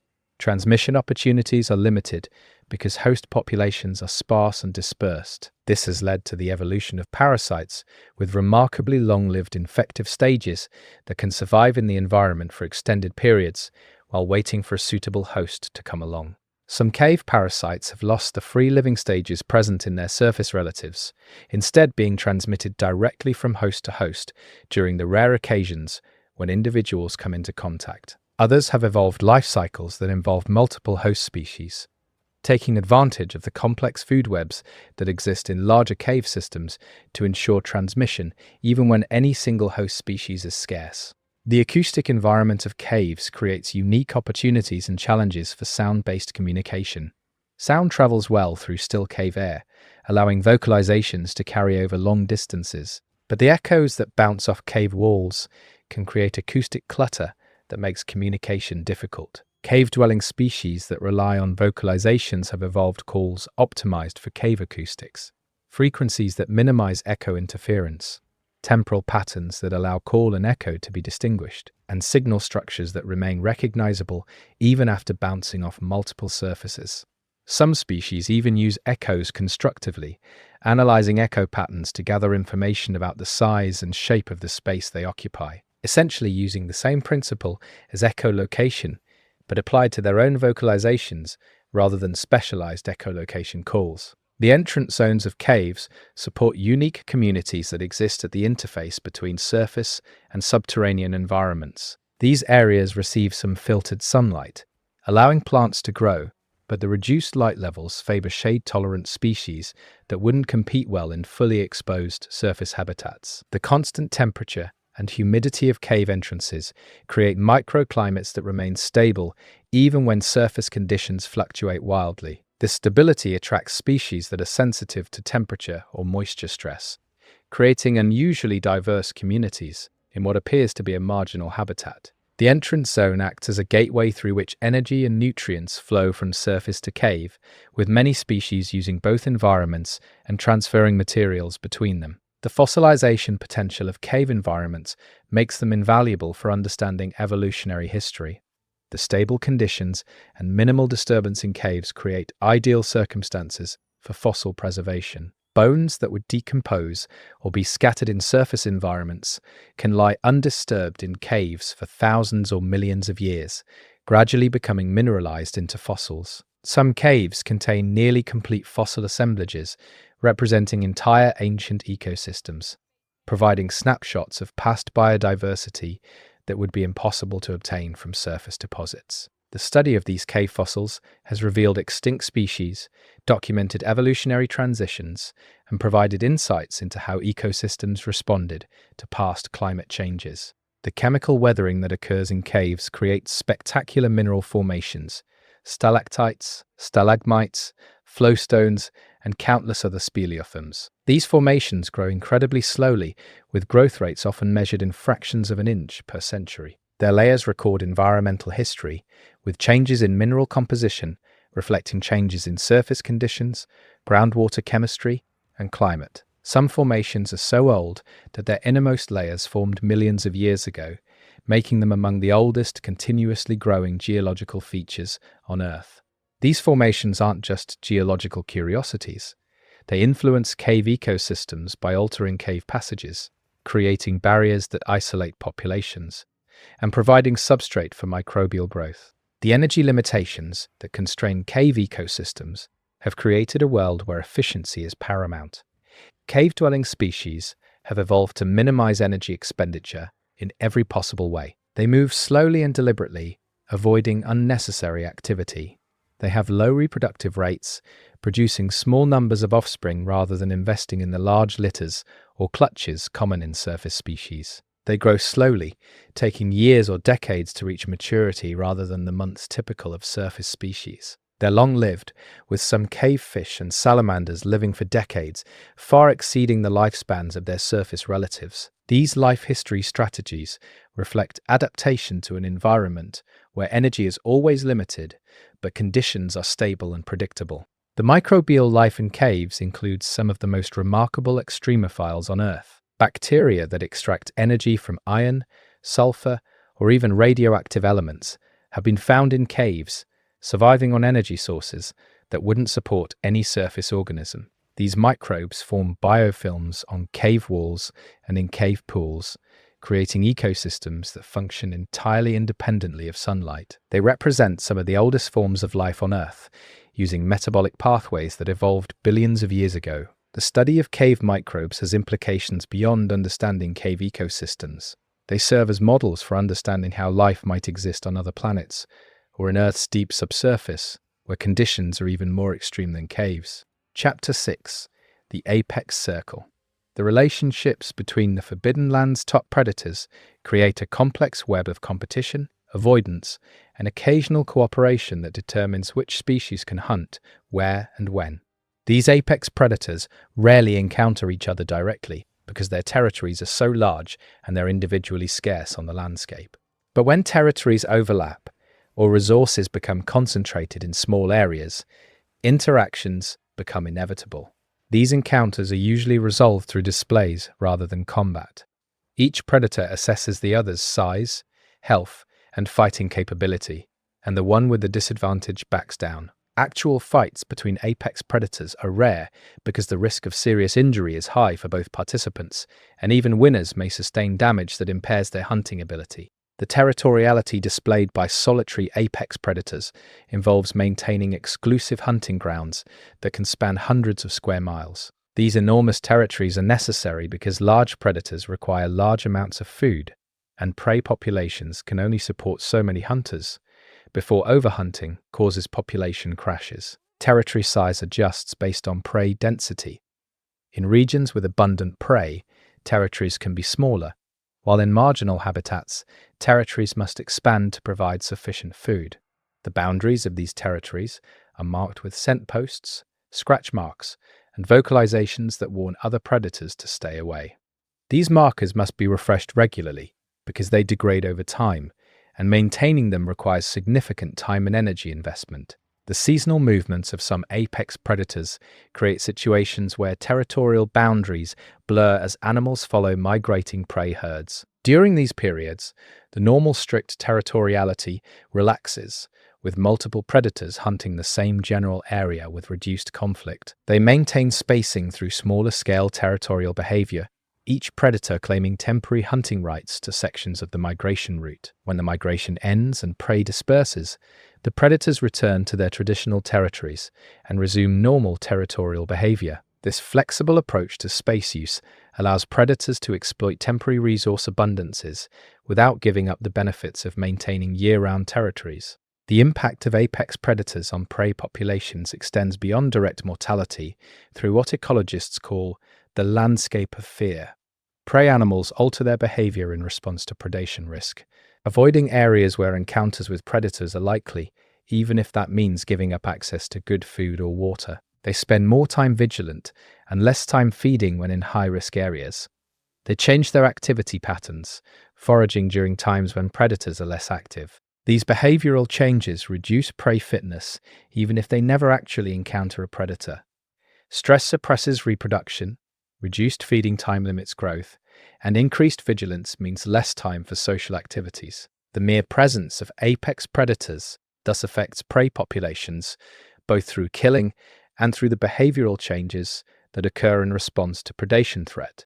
The feeding ecology of large predators involves interesting trade-offs between hunting frequency and meal size. Large predators can survive longer between meals than smaller predators because they have lower mass-specific metabolic rates and can store more energy in their bodies. This allows them to be selective about prey, passing up smaller animals that wouldn't provide sufficient nutrition to justify the hunting effort. When they do make kills, large predators often can't consume the entire carcass in one feeding. They may feed until satiated, then rest near the kill and guard it from scavengers, returning to feed again over subsequent days until the carcass is completely consumed or spoils. This pattern of infrequent large meals interspersed with periods of fasting is typical of large predators worldwide.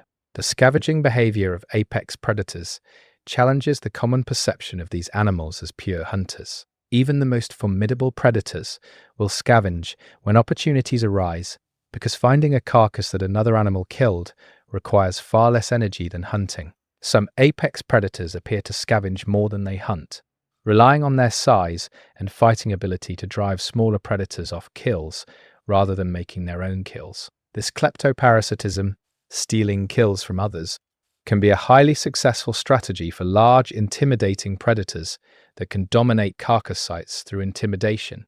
The predators that lose kills to scavengers face a difficult choice: fight to defend their food and risk injury, or abandon the kill and avoid confrontation but lose the nutrition that kill represents. The maternal care provided by apex predators is typically intensive and prolonged. Young predators require extended periods to learn the complex hunting skills necessary for independent survival.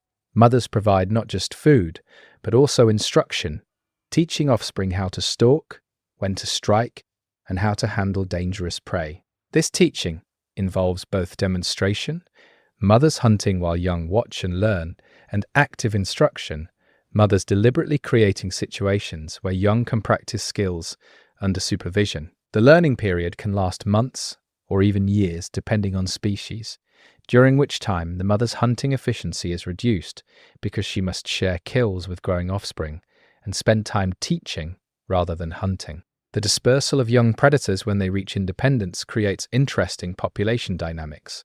Young predators leaving their mother's territory must find unoccupied areas where they can establish their own hunting grounds. In saturated populations, where all suitable habitat is already claimed by established predators, dispersing juveniles face a crisis. They can't settle anywhere without challenging a resident. Many don't survive this dispersal period, starving while wandering through unsuitable habitat or dying in territorial conflicts with established adults. Those that do survive often do so by finding marginal habitats that other predators have avoided, expanding the species range into areas that weren't previously occupied. Over time, if prey populations in these marginal areas increase, or if the dispersing predators adapt to local conditions, these marginal territories can become prime habitat. The senescence patterns of apex predators reveal how aging affects different aspects of predatory performance. Strength and speed decline with age, making it harder to catch and subdue prey, but experience and knowledge accumulate, providing aging predators with advantages that younger predators lack. Old predators know their territories intimately, understanding where prey is likely to be found at different times. They've refined their hunting techniques through years of practice, making fewer mistakes and wasting less energy on unsuccessful hunts. They can accurately assess prey and determine which targets are vulnerable and which should be avoided. In many cases, the experience advantages offset the physical declines, allowing old predators to remain effective hunters well into their later years. The role of apex predators in maintaining ecosystem health is increasingly recognized by ecologists. By preferentially hunting the weakest prey, the sick, the injured, the old, the young, predators remove individuals that would likely die soon anyway, while leaving the healthiest individuals to reproduce. This selective predation maintains prey population quality and reduces disease transmission by removing infected individuals before they can spread pathogens. Predators also prevent prey populations from growing so large that they overwhelm their food supply, which would cause population crashes from starvation. The presence of apex predators thus stabilizes ecosystems, reducing the amplitude of population fluctuations and maintaining the conditions that support high biodiversity. The extinction or removal of apex predators from ecosystems typically triggers trophic cascades, chains of effects that propagate through the food web. Without predation pressure, prey populations explode, overgrazing vegetation and causing plant community changes. The altered vegetation affects other herbivores, changes soil conditions, and influences water cycles.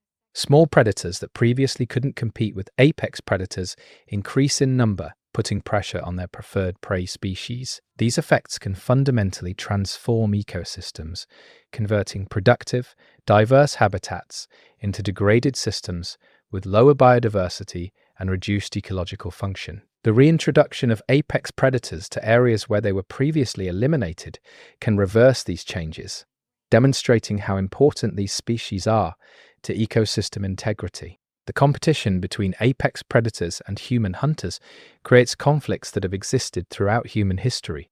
Both humans and large predators target the same prey species, creating direct competition for resources. Predators may kill livestock, bringing them into conflict with herders and farmers. Human hunting can reduce prey populations to levels insufficient to support predator populations, causing predator numbers to decline even in areas where direct persecution doesn't occur. The expansion of human settlements fragments predator habitat, breaking large territories into smaller patches that can't support viable predator populations. These conflicts have driven many apex predator species to extinction or near extinction across much of their historical ranges. The conservation challenges facing apex predators are substantial because these species have life history characteristics that make them inherently vulnerable. They're individually scarce, requiring large territories that bring them into conflict with human land use. They reproduce slowly, producing small numbers of offspring that take years to mature, so populations can't quickly recover from declines. They're often killed deliberately by humans who view them as threats or competitors. They're sensitive to habitat fragmentation because they need large, connected landscapes to maintain viable populations, and they're often culturally feared or demonized, making it difficult to generate public support for conservation efforts. Successful apex predator conservation requires addressing all these challenges simultaneously, protecting and connecting habitat, reducing human-predator conflicts, changing cultural attitudes, and implementing effective population monitoring. The study of apex predators provides insights into evolution, ecology, and behavior that extend well beyond these individual species. Predators and prey are locked in evolutionary arms races that drive the development of extreme adaptations. The incredible speed of prey fleeing predators, the extraordinary sensory capabilities of predators detecting prey, the sophisticated defensive structures of prey, and the specialized weapons of predators to overcome those defenses. These evolutionary pressures shape not just morphology, but also behavior, cognition, and even social organization. Understanding predator-prey dynamics helps us understand fundamental principles of how natural selection operates and how complex adaptations evolve. The individual variation present within apex predator populations deserves more attention than it typically receives. Not all predators hunt the same way or show equal proficiency. Some individuals are exceptionally skilled hunters that consistently succeed where others fail. Some specialize in particular prey types or hunting strategies, while others are generalists. Some are bold and willing to take risks, while others are cautious and conservative. This variation means that populations aren't homogeneous. They're collections of individuals with different capabilities, strategies, and personalities. The implications for population dynamics, evolution, and conservation are significant. The loss of particularly skilled individuals may affect population viability more than simple numbers would suggest, and understanding individual variation could improve conservation planning. The future of apex predators in the Forbidden Lands depends on maintaining the vast, wild spaces these animals require. As human populations expand and land use intensifies, finding room for species that need hundreds of square miles per individual becomes increasingly challenging. The solution requires a combination of approaches, protecting core wilderness areas where predators can exist with minimal human interference, creating corridors that connect these core areas and allow genetic exchange between populations, reducing human-predator conflicts through improved livestock protection and compensation for losses, and fostering cultural appreciation for predators as important ecosystem components. The challenges are substantial, but they're not insurmountable. With appropriate conservation efforts, these magnificent creatures can continue to prowl the Forbidden Lands for generations to come. The psychological profiles of apex predators reveal surprising complexity when examined through modern behavioral science. These creatures demonstrate problem-solving abilities that suggest genuine intelligence rather than simple instinct. They can assess novel situations and devise appropriate responses without prior experience. They show evidence of planning, positioning themselves in locations where prey will be rather than where it currently is. They modify their behavior based on past experiences, learning from both successes and failures. Some apex predators have even demonstrated the ability to use insight learning, solving problems through apparent reasoning rather than trial and error. These cognitive capabilities shouldn't surprise us. Successful hunting in complex environments requires sophisticated mental abilities. The stress physiology of apex predators during territorial disputes and hunts involves fascinating endocrine responses. When predators detect threats or engage in high-intensity activities like chasing prey, their bodies flood with adrenaline and cortisol, triggering the fight-or-flight response that mobilizes energy reserves and enhances physical performance. Heart rate increases, blood flow shifts toward muscles, and sensory awareness sharpens. These physiological changes provide temporary performance boosts that can mean the difference between success and failure. But they come at a cost. The stress hormones that enhance short-term performance cause tissue damage and immune suppression when chronically elevated. Predators living in high-stress environments show elevated baseline stress hormone levels and suffer reduced lifespans as a consequence. The denning behavior of apex predators during vulnerable periods like reproduction or molting reveals their understanding of safe haven requirements. Suitable dens must provide protection from weather, concealment from other predators, and defensive advantages if the den is discovered. Many predators use the same den sites repeatedly across years or even across generations, with knowledge of good den locations being passed from mothers to offspring. The best den sites become highly valuable real estate, sometimes changing ownership only when the previous occupant dies. Competition for prime dens can be intense, with battles over den access occurring weeks or months before the sites are actually needed for reproduction. The hunting success rates of apex predators are typically much lower than popular media suggests. Even the most skilled predators fail more often than they succeed, with success rates for many species ranging from 20 to 40%. This means predators must hunt frequently to secure sufficient food, and they must carefully manage their energy expenditure to avoid burning more calories hunting than they gain from successful kills. The unpredictability of hunting success creates boom and bust cycles in individual condition. Periods of successful hunting when predators are well fed and healthy, alternating with lean periods when unsuccessful hunts leave them hungry and weakening. This variability in condition affects all aspects of predator biology, from reproductive success to territorial defense capability. The cache behavior exhibited by some apex predators involves hiding portions of kills for later consumption. This behavior is most common in environments where food availability is unpredictable and spoilage rates are low due to cold temperatures. Predators that cache food must remember where they've hidden it and must defend these caches from scavengers that would steal them. The cognitive demands of cache management are substantial. Remembering multiple cache locations, monitoring them for theft, and retrieving cached food before it spoils requires sophisticated spatial memory and temporal tracking. Species that cache extensively have evolved enlarged brain regions associated with spatial memory, demonstrating how behavioral ecology can drive neurological evolution. The relationship between apex predators and mid-sized predators creates interesting dynamics that ecologists call mesopredator suppression. Large predators don't just compete with smaller predators. They actively kill them when opportunities arise, viewing them as both competitors and potential food sources. This predation pressure keeps mesopredator populations in check, preventing them from becoming so numerous that they overwhelm their own prey. When apex predators are removed from ecosystems, mesopredator populations often explode, causing cascading effects on smaller prey species and altering community structure in dramatic ways.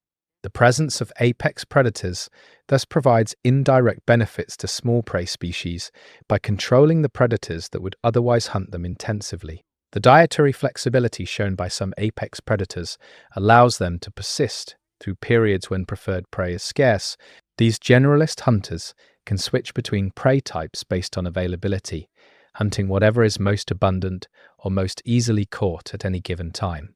This flexibility provides resilience against environmental changes that affect specific prey populations. However, it also means these predators must maintain a broader skill set than specialists, requiring the ability to hunt diverse prey types with different behaviors and defenses. The trade-off between specialization and generalization represents a fundamental evolutionary decision point, with different predator lineages taking different approaches based on the predictability and diversity of prey in their environments.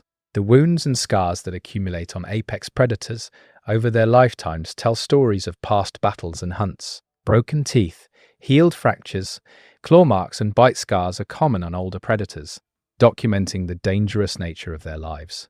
These injuries affect hunting performance. A predator with damaged jaws may struggle to make killing bites. One with injured legs may lose speed and agility. One with sensory damage may have reduced ability to detect prey. The ability to survive and continue hunting despite accumulated injuries speaks to the remarkable resilience of these animals and their ability to compensate for disabilities through experience and modified hunting techniques.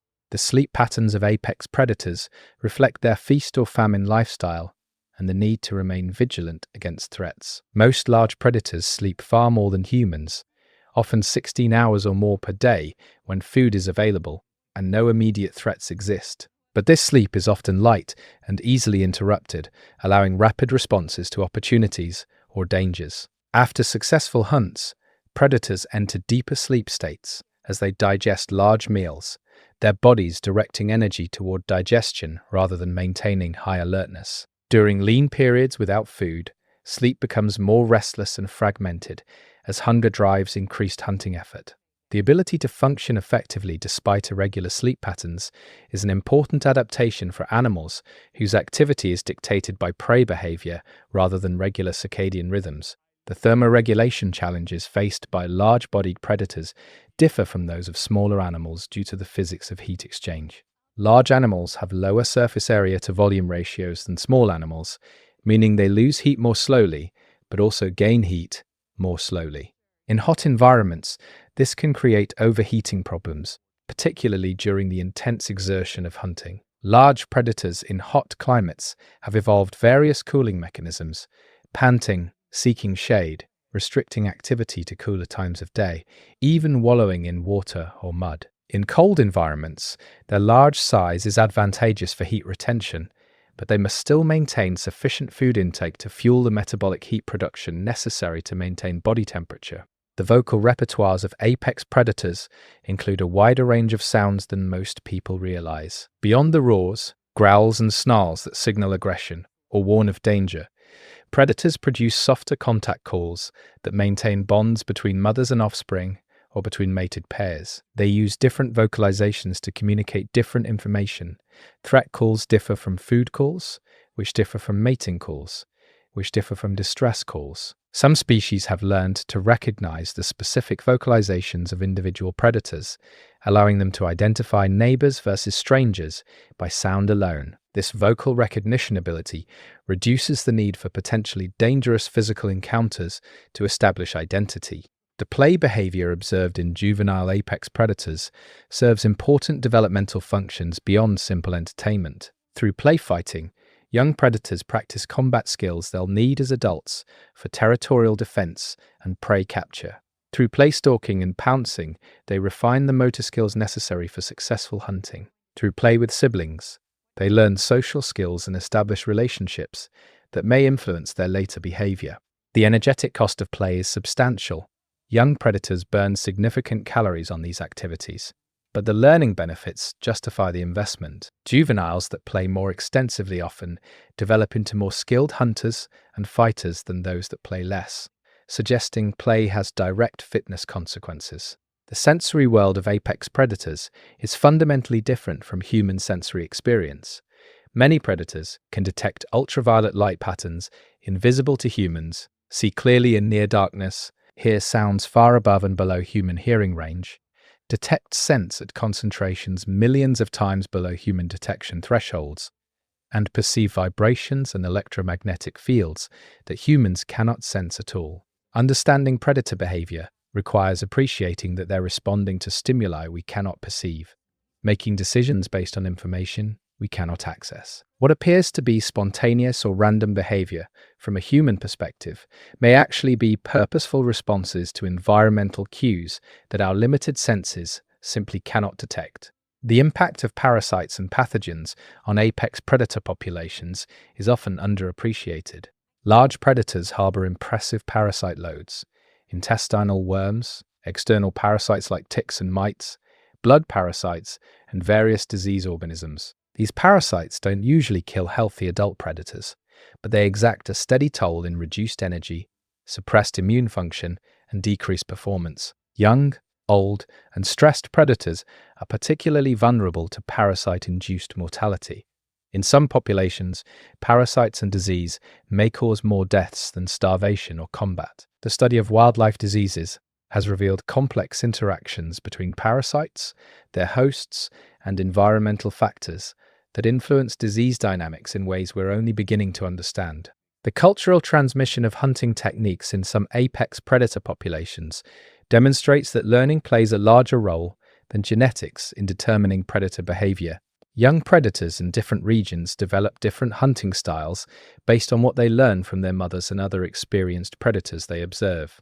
These local hunting traditions can persist for generations, creating regional variations in behavior, even within a single species. Some populations specialize in particular prey or use unique hunting techniques not seen in other populations of the same species. This cultural variation has important implications for conservation. Protecting populations means protecting not just genetic diversity, but also behavioral diversity, the accumulated knowledge and traditions that populations have developed over generations. Chapter 7: Venom and Toxins. The evolution of venom systems represents one of nature's most elegant solutions to the challenges of predation and defense. Venom-producing creatures have essentially weaponized their own biochemistry, converting metabolic compounds into tools for subduing prey or deterring predators. The development of venom systems required multiple evolutionary innovations: specialized glands to produce venom, delivery mechanisms to inject it, resistance to one's own toxins, and the behaviors necessary to use venom effectively. These systems didn't appear fully formed, but evolved gradually, with protovenoms providing incremental advantages that natural selection amplified over countless generations. Modern venom systems are marvels of evolutionary engineering, fine-tuned to be maximally effective against specific targets. The chemical composition of venoms varies enormously between species, reflecting different evolutionary histories and different purposes. Neurotoxic venoms attack the nervous system, causing paralysis by blocking nerve signals. Hemotoxic venoms destroy blood cells and blood vessels, causing internal bleeding and preventing clotting. Cytotoxic venoms kill cells directly, causing tissue death at the bite site. Many venoms are complex cocktails containing dozens or hundreds of different compounds, each serving a specific purpose. Some components cause immediate pain, discouraging prey from fighting back. Others spread through the body rapidly, distributing other venom components throughout the prey's system. Still others have enzymatic properties that begin digesting tissues even before the prey is consumed, essentially starting the digestive process outside the predator's body. The delivery mechanisms for venoms showcase nature's ingenuity in biological engineering. Hollow fangs function as hypodermic needles, injecting venom deep into prey tissues where it can rapidly enter the bloodstream. Grooved fangs use capillary action to channel venom into bite wounds. Some species have modified claws or spines that deliver venom through scratching or stabbing. A few creatures can spray venom from specialized organs, projecting it at threats without physical contact. Each delivery mechanism has advantages and disadvantages. Hollow fangs inject venom most efficiently, but are fragile and prone to breaking, while grooved fangs are more robust but less efficient at venom delivery. The diversity of delivery mechanisms reflects different evolutionary solutions to the problem of getting toxins into target organisms. The production of venom is metabolically expensive, requiring significant energy investment to synthesize the complex proteins and other compounds that constitute venom. This cost creates pressure to use venom sparingly, as animals that waste venom on non-prey targets may not have sufficient reserves for actual hunting. Many venomous creatures can control how much venom they inject, delivering small defensive doses when threatened, but full doses when hunting prey. Some species can even deliver dry bites with no venom injection at all, essentially warning potential threats without expending precious venom. The ability to regulate venom use demonstrates sophisticated neuromuscular control and suggests these animals have some awareness of their venom reserves. The evolution of venom resistance in prey species creates evolutionary arms races where prey develop defenses against specific venoms, and predators respond by evolving modified venoms that overcome those defenses. Some prey species have evolved modified blood proteins that bind to venom components and neutralize them before they can cause harm. Others have altered cell membrane structures that prevent venom compounds from entering cells. A few species possess enzymes that break down venom molecules, essentially detoxifying the venom before it can act. These resistance mechanisms aren't perfect. They provide protection against moderate venom doses, but can be overwhelmed by large doses, but they significantly improve survival chances when attacked by venomous predators. The study of venom has provided valuable insights into nervous system function, blood clotting mechanisms, and countless other physiological processes. Venom compounds that interfere with normal body function have helped scientists understand how those functions work. Many modern medicines are derived from or inspired by venom components. Blood pressure medications, pain relievers, and anticoagulants all trace their origins to venom research. The medicinal potential of venoms remains largely untapped, with new venom compounds being discovered regularly and many showing promise for treating conditions from chronic pain to cancer. The preservation of venomous species thus has implications beyond conservation. These creatures are living libraries of biochemical innovation with potential applications we've only begun to explore. The behavioral changes induced by certain venoms reveal sophisticated manipulation of prey nervous systems. Some venoms contain compounds that don't kill, but instead alter behavior in ways that benefit the predator. They might cause prey to become lethargic and stop fleeing, making them easier to track and capture. They might disrupt coordination, preventing effective escape movements. They might cause confusion or disorientation that leaves prey wandering aimlessly. These behavioral effects allow predators to conserve energy by not pursuing fast-fleeing prey. The venom does the work of pursuit, slowing or stopping prey so the predator can approach at leisure. The evolution of such sophisticated behavior-modifying venoms demonstrates how chemical warfare has been refined through millions of years of predator-prey coevolution.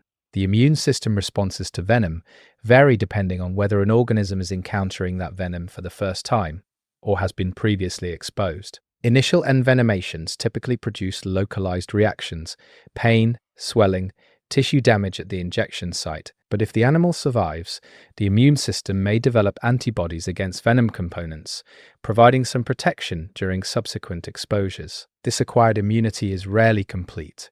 It reduces the severity of envenomation, but doesn't eliminate all effects, but it can make the difference between life and death. Some prey species in regions with abundant venomous predators show elevated baseline levels of antivenom antibodies, even without recent exposure, suggesting selection has favored individuals with immune systems primed to respond to common venoms. The seasonal variation in venom potency observed in some species reflects changing physiological states and prey availability. During breeding season, when energy demands are highest and food acquisition is critical, venom may be more potent and contain higher concentrations of active compounds. During periods of inactivity or hibernation, venom production may decrease or cease entirely, conserving energy during times when it's not needed. Temperature also affects venom potency. Cold conditions can reduce venom effectiveness by slowing chemical reaction rates, while warm conditions may enhance venom activity. Prey animals in regions with seasonal venomous predators show corresponding seasonal changes in their vigilance and defensive behaviors. The neurological control of venom injection involves complex pathways that integrate sensory information about target type, threat level, and venom reserves to determine appropriate dosing. The decision to inject venom, how much to inject, and which venom components to emphasize isn't entirely reflexive. It involves neural processing that considers context. A threatened animal may inject more pain-inducing components as a deterrent, while a hungry hunter may inject more paralytic or lethal components to subdue prey. This flexibility requires sophisticated neural control and suggests a level of behavioral decision-making that goes beyond simple stimulus-response reactions. The evolution of such control systems represents a significant cognitive advance in venomous species. The coloration and patterning of many venomous creatures serve as warning signals to potential predators.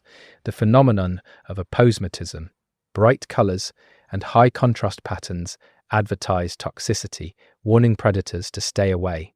These warning signals benefit both the venomous animal, which avoids costly defensive encounters, and predators, which learn to avoid dangerous prey without experiencing envenomation. The effectiveness of aposematic coloration depends on predators learning the association between pattern and danger, which requires that the venomous species be common enough that predators encounter them regularly. Rare venomous species often lack warning coloration because predators wouldn't encounter them frequently enough to learn the association, making camouflage a more effective strategy than advertisement.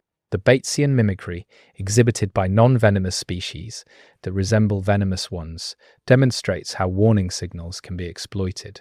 These harmless mimics gain protection by looking like dangerous species, benefiting from the learned avoidance that predators have developed. But mimicry only works if venomous models are sufficiently common that predators actually learn to avoid the warning pattern. If mimics become too common relative to models, predators encounter harmless mimics so frequently that they learn the pattern isn't reliably associated with danger and stop avoiding it. This creates frequency-dependent selection, where mimic fitness depends on remaining rare relative to models. An interesting evolutionary dynamic that prevents perfect mimicry from becoming too successful. The coevolution between venomous predators and their prey has driven the development of extreme adaptations on both sides. Venoms have become more potent and more specifically targeted to overcome prey defenses. Prey have developed better resistance and faster response times to detect and evade venomous hunters. This escalating arms race has produced some of the most toxic substances known to biology. Venom so potent that minuscule quantities can kill animals many times larger than the venomous species itself. The extreme toxicity of some venoms suggests that prey resistance has driven the evolution of ever more potent venoms as predators struggle to overcome increasingly effective defensive adaptations. The energetic trade-offs involved in maintaining venom systems influence the ecology of venomous species in multiple ways. The metabolic cost of venom production must be balanced against the benefits it provides in prey capture and defense. Species that rely heavily on venom for hunting can afford to invest more in venom production because the return on investment, successful hunts, is high. Species that use venom primarily for defense face a different calculus. They must produce sufficient venom to deter predators, but can't invest so much that it impairs other functions. These different selective pressures have shaped venom systems in different directions, with hunting venoms evolving to be rapidly lethal, while defensive venoms evolve to be painful but not necessarily deadly. The ontogenetic changes in venom composition and potency as individuals mature reveal how venom systems develop over an animal's lifetime. Juveniles of many venomous species produce different venoms than adults, reflecting their different prey targets and predators. Young animals hunting small prey may produce venoms optimized for affecting small animals, while adults hunting larger prey produce venoms effective against bigger targets. The transition from juvenile to adult venom can be gradual or abrupt, depending on species. In some cases, juvenile venom is actually more dangerous to humans than adult venom because it evolved to affect smaller animals and happens to be more potent against human-sized targets than the adult venom that evolved to affect larger prey. The geographic variation in venom composition within single species demonstrates how local adaptation shapes venom evolution. Populations hunting different prey communities may evolve venoms with different compositions, each optimized for the prey available in that region. Environmental factors like temperature and humidity can also influence venom composition, with populations in different climates producing venoms that remain stable and effective under local conditions. This geographic variation has important implications for treating envenomations. Antivenoms developed against populations from one region may be less effective against venoms from other regions of the same species. The role of venom in interspecific communication extends beyond predator-prey interactions to include competitive interactions between venomous species. Some venomous creatures use their venoms aggressively against competitors, injecting rivals to drive them away from territories or resources. These competitive envenomations are typically non-lethal. The goal is to discourage competitors, not kill them, but they're painful enough to influence behavior. Species that frequently interact with venomous competitors may evolve resistance to their venoms, creating complex webs of venom and resistance that influence community structure. The presence of venomous species can exclude competitors that lack venom resistance, effectively creating niches defined by toxin tolerance. The study of ancient venoms through fossil evidence and phylogenetic reconstruction has revealed that venom systems evolved independently many times across different animal lineages. This convergent evolution of venom suggests that the advantages of chemical weaponry are so significant that natural selection repeatedly favors its development. The molecular mechanisms underlying venom production show surprising similarities across unrelated taxa, suggesting there are limited pathways to evolving effective venoms, and natural selection tends to discover the same solutions repeatedly. Understanding these evolutionary patterns helps us appreciate how innovation emerges in biological systems and how similar environmental challenges produce similar adaptations in vastly different organisms. The future evolution of venom systems will likely be influenced by anthropogenic changes to ecosystems.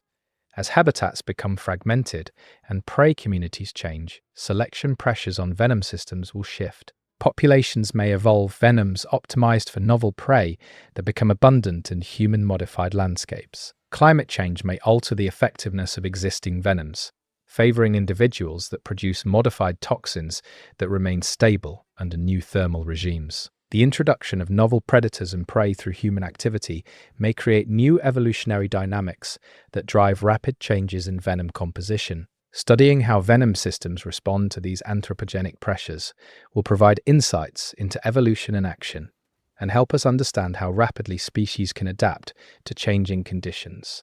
The ethical considerations surrounding venom research and the commercial use of venom compounds raise important questions about biological resource rights and conservation incentives. Venomous species that prove to have medically valuable compounds may become targets for collection, potentially threatening wild populations. Establishing fair benefit-sharing arrangements between countries where venomous species occur and companies that develop venom-derived products is complex but important for ensuring conservation efforts are properly incentivized. The development of synthetic methods for producing venom compounds may alleviate collection pressure on wild populations while still allowing medical benefits to be realized. Balancing the tremendous potential of venom research against the need to protect venomous species in their natural habitats remains an ongoing challenge. The cultural attitudes toward venomous creatures influence conservation outcomes and public safety simultaneously.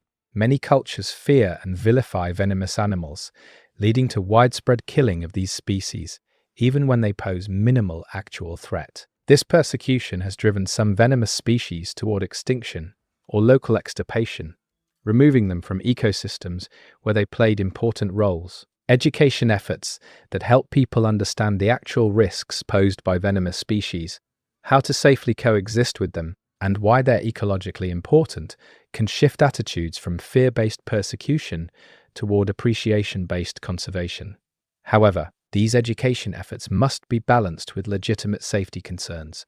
Some venomous species are genuinely dangerous, and promoting respect rather than fear must not lead to complacency that results in preventable envenomations.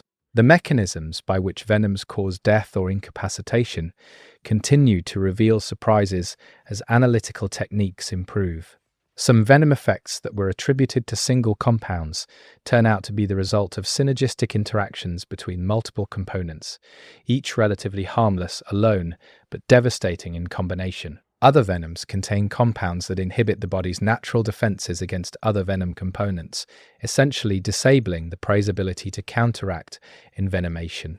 A few venoms even contain compounds that suppress pain initially, preventing prey from realizing they've been envenomed and continuing to act normally while the venom spreads through their system. These sophisticated multi-component systems demonstrate the power of evolution to optimize complex traits and produce outcomes that no single mutation could achieve alone. The relationship between venom complexity and prey diversity reveals interesting ecological patterns. Generalist predators that hunt diverse prey tend to have more complex venoms containing a wider variety of compounds, providing effectiveness against many different prey types. Specialist predators that focus on narrow prey ranges often have simpler venoms highly optimized for their specific targets, but less effective against other species. This pattern suggests venom complexity evolves in response to the diversity of selection pressures a species faces. The most complex venoms in nature belong to highly adaptable generalist predators that must be prepared to hunt whatever prey is available, while the simplest venoms belong to specialists with consistent, predictable prey. The sensory cues that venomous predators use to identify suitable prey versus non-prey have been shaped by natural selection to minimize wasted venom on inappropriate targets. Many venomous predators can distinguish prey from non-prey through vision, scent, or other sensory modalities before striking, allowing them to reserve venom for appropriate targets. The cues they respond to are often surprisingly specific, particular movement patterns, chemical signatures, or visual features that reliably indicate prey. Mistakes still occur, with venomous animals occasionally biting inappropriate targets, but the selective pressure to avoid wasting venom has refined prey recognition systems to impressive accuracy. Understanding these recognition systems helps explain why venomous creatures sometimes strike humans.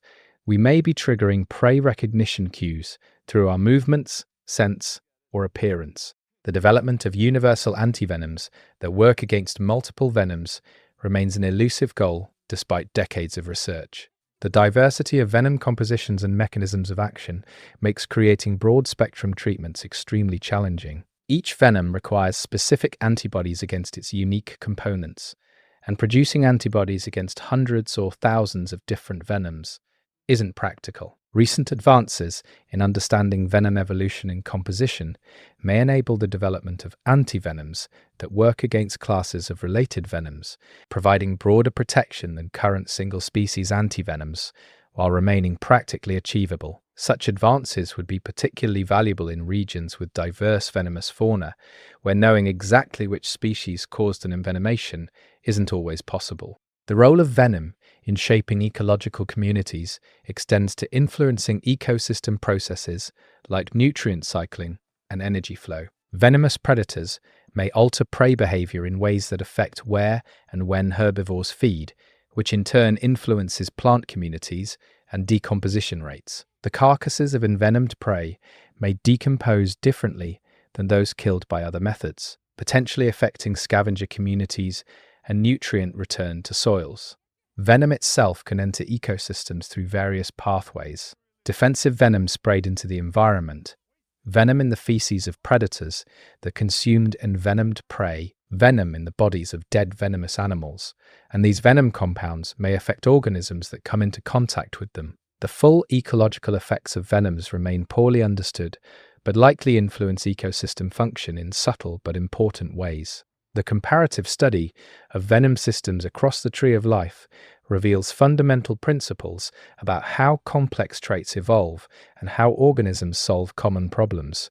The convergence of venom system architecture across unrelated lineages demonstrates that there are optimal solutions to the challenge of subduing prey chemically, and that natural selection repeatedly discovers these solutions.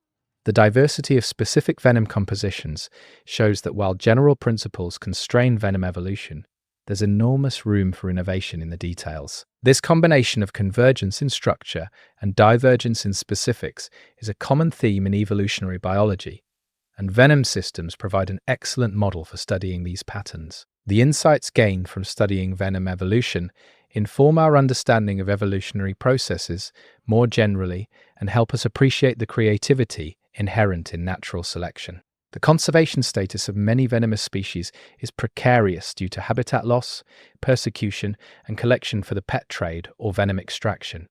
Some of the world's most venomous and ecologically important species exist in small, declining populations that may disappear within decades without active conservation intervention. Protecting these species requires a multifaceted approach, including habitat conservation, reduction of human-wildlife conflict, regulation of collection, and public education. The challenge is compounded by the fact that many venomous species are feared or disliked, making it difficult to generate the public support necessary for conservation action. Creative communication strategies that help people appreciate the ecological importance and evolutionary significance of venomous species, while acknowledging legitimate safety concerns, are essential for ensuring these remarkable animals persist into the future. Chapter 8. The herbivore herds.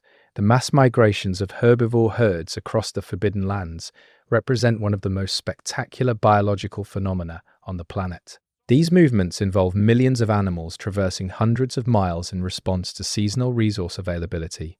The migrations follow ancient routes encoded in population memory, passed from generation to generation through social learning. Young animals learn the migration routes by following their elders, building mental maps they'll use throughout their lives. The routes take advantage of geographic features that provide water and forage at different seasons, allowing herds to track resource availability across vast landscapes. These migrations are not random wanderings, but purposeful movements between predictable destinations, demonstrating sophisticated spatial knowledge and planning abilities.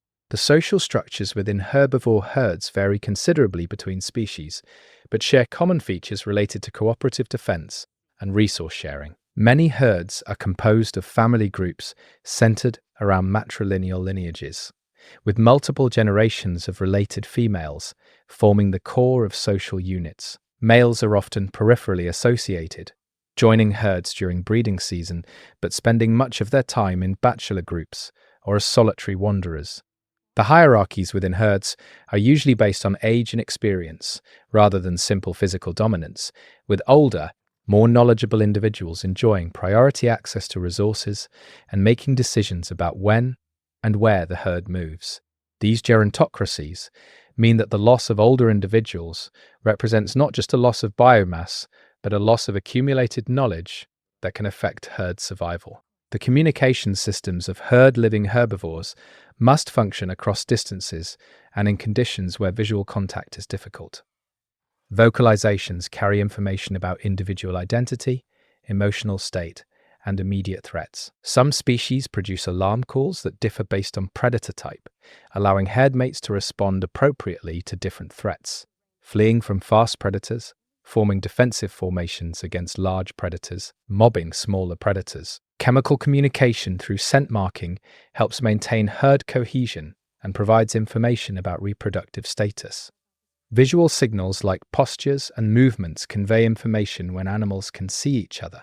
The integration of multiple communication channels creates robust information transfer that functions even when individual channels are degraded by environmental conditions. The foraging strategies of herbivores reflect the challenges of extracting nutrients from plant material, which is often low in energy density and difficult to digest. Large herbivores must consume enormous quantities of vegetation daily to meet their nutritional needs, spending most of their active hours feeding. They often focus on particular plant parts, young shoots, flowers, fruits that offer higher nutritional value than mature leaves or stems. Some species are grazers specializing in grasses, while others are browsers feeding on woody plants. A few are mixed feeders that switch between grasses and browse depending on availability. The specialization versus generalization in diet reflects trade-offs between digestive efficiency. Specialists can extract more nutrients from their chosen food type, and dietary flexibility. Generalists can survive when preferred foods are unavailable. The digestive systems of herbivores showcase remarkable adaptations for processing plant material. Ruminants possess multi-chambered stomachs where microbial fermentation breaks down cellulose that the animal's own enzymes cannot digest. This process is slow and requires the animal to rest periodically while their gut microbes process food. Hindgut fermenters have enlarged cecums and colons, where fermentation occurs after food has passed through the small intestine. This system is faster but less efficient than ruminant digestion. The choice between these systems involves trade-offs. Ruminants extract more nutrition from each bite, but must spend more time digesting, while hindgut fermenters process food faster, but extract less nutrition per unit consumed. Both systems require the herbivore to maintain healthy populations of gut microbes, and disruptions to these microbial communities can cause serious digestive problems or even death. The defensive formations adopted by herbivore herds when threatened demonstrate sophisticated collective behavior and tactical awareness. When predators attack, herds often form circles, with adults on the outside facing outward, and juveniles protected in the center. This formation presents predators with a wall of defensive weapons, horns, hooves, massive bodies, with no easy access to vulnerable young. Maintaining these formations requires coordination and communication, with herd members constantly adjusting positions to close gaps and respond to predator movements. Formations sometimes include designated defenders that actively engage predators, driving them away from the herd, while others maintain defensive positions. The success of these collective defenses depends on herd cohesion. If individuals panic and break formation, predators can exploit the chaos. The seasonal breeding patterns of herbivore populations reflect the need to time births with periods of resource abundance. Most species breed seasonally, with conception time so that births occur when vegetation is most nutritious and abundant. This ensures that mothers have sufficient food to support lactation and that young animals have optimal conditions for growth during their critical early months. The triggers for breeding are often photoperiod related, changing day-length signals, the approach of favorable seasons, initiating hormonal changes that bring animals into breeding condition. This reliance on photoperiod as a cue works well in stable climates, but can be disrupted by unusual weather patterns that decouple day length from actual resource availability. The mate selection processes in herbivore species involve females evaluating males based on multiple criteria that indicate genetic quality and fitness. Large body size suggests the male has successfully competed for food and avoided predation. Elaborate horns or other secondary sexual characteristics indicate good health and genetic quality. Behavioral displays demonstrate stamina and vigor. Males compete for female attention through various means: direct combat, display competitions, or control of valuable resources like water or prime grazing areas. The most successful males may sire offspring with dozens of females in a single breeding season, while unsuccessful males may never reproduce at all. This intense sexual selection drives the evolution of extreme traits in males, creating pronounced sexual dimorphism, where males and females of the same species look strikingly different. The maternal investment in offspring varies across herbivore species, but universally involves significant time and energy expenditure. Gestation periods can last months, during which the mother must consume extra food to support the developing fetus.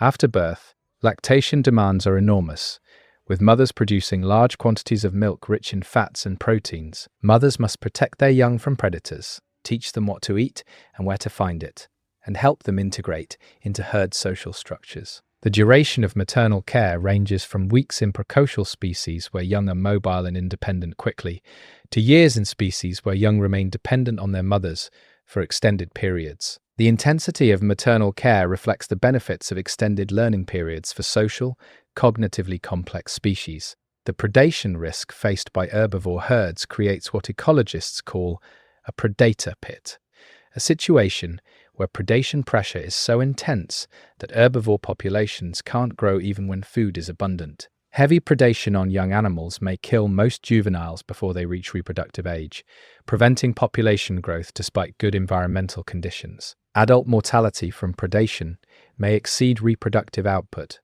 causing populations to decline, even in high-quality habitats. Escape from predator pits requires either predator populations to decline or herbivore populations to reach sufficient density that predators can't kill enough individuals to prevent population growth.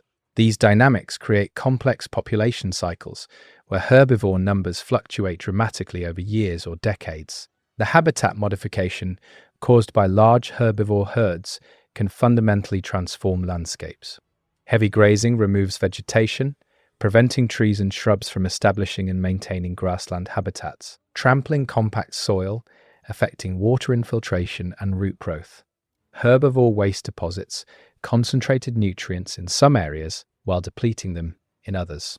Selective feeding, where herbivores professionally consume certain plant species over others, alters plant community composition, favoring unpalatable species that herbivores avoid. Over time, these effects can convert forests to grasslands, create patchwork mosaics of different vegetation types, and influence ecosystem processes like fire frequency and nutrient cycling. Herbivores thus act as ecosystem engineers whose feeding and movement patterns shape the physical and biological structure of entire landscapes. The water requirements of large-bodied herbivores create dependencies on reliable water sources that constrain their movements and habitat use.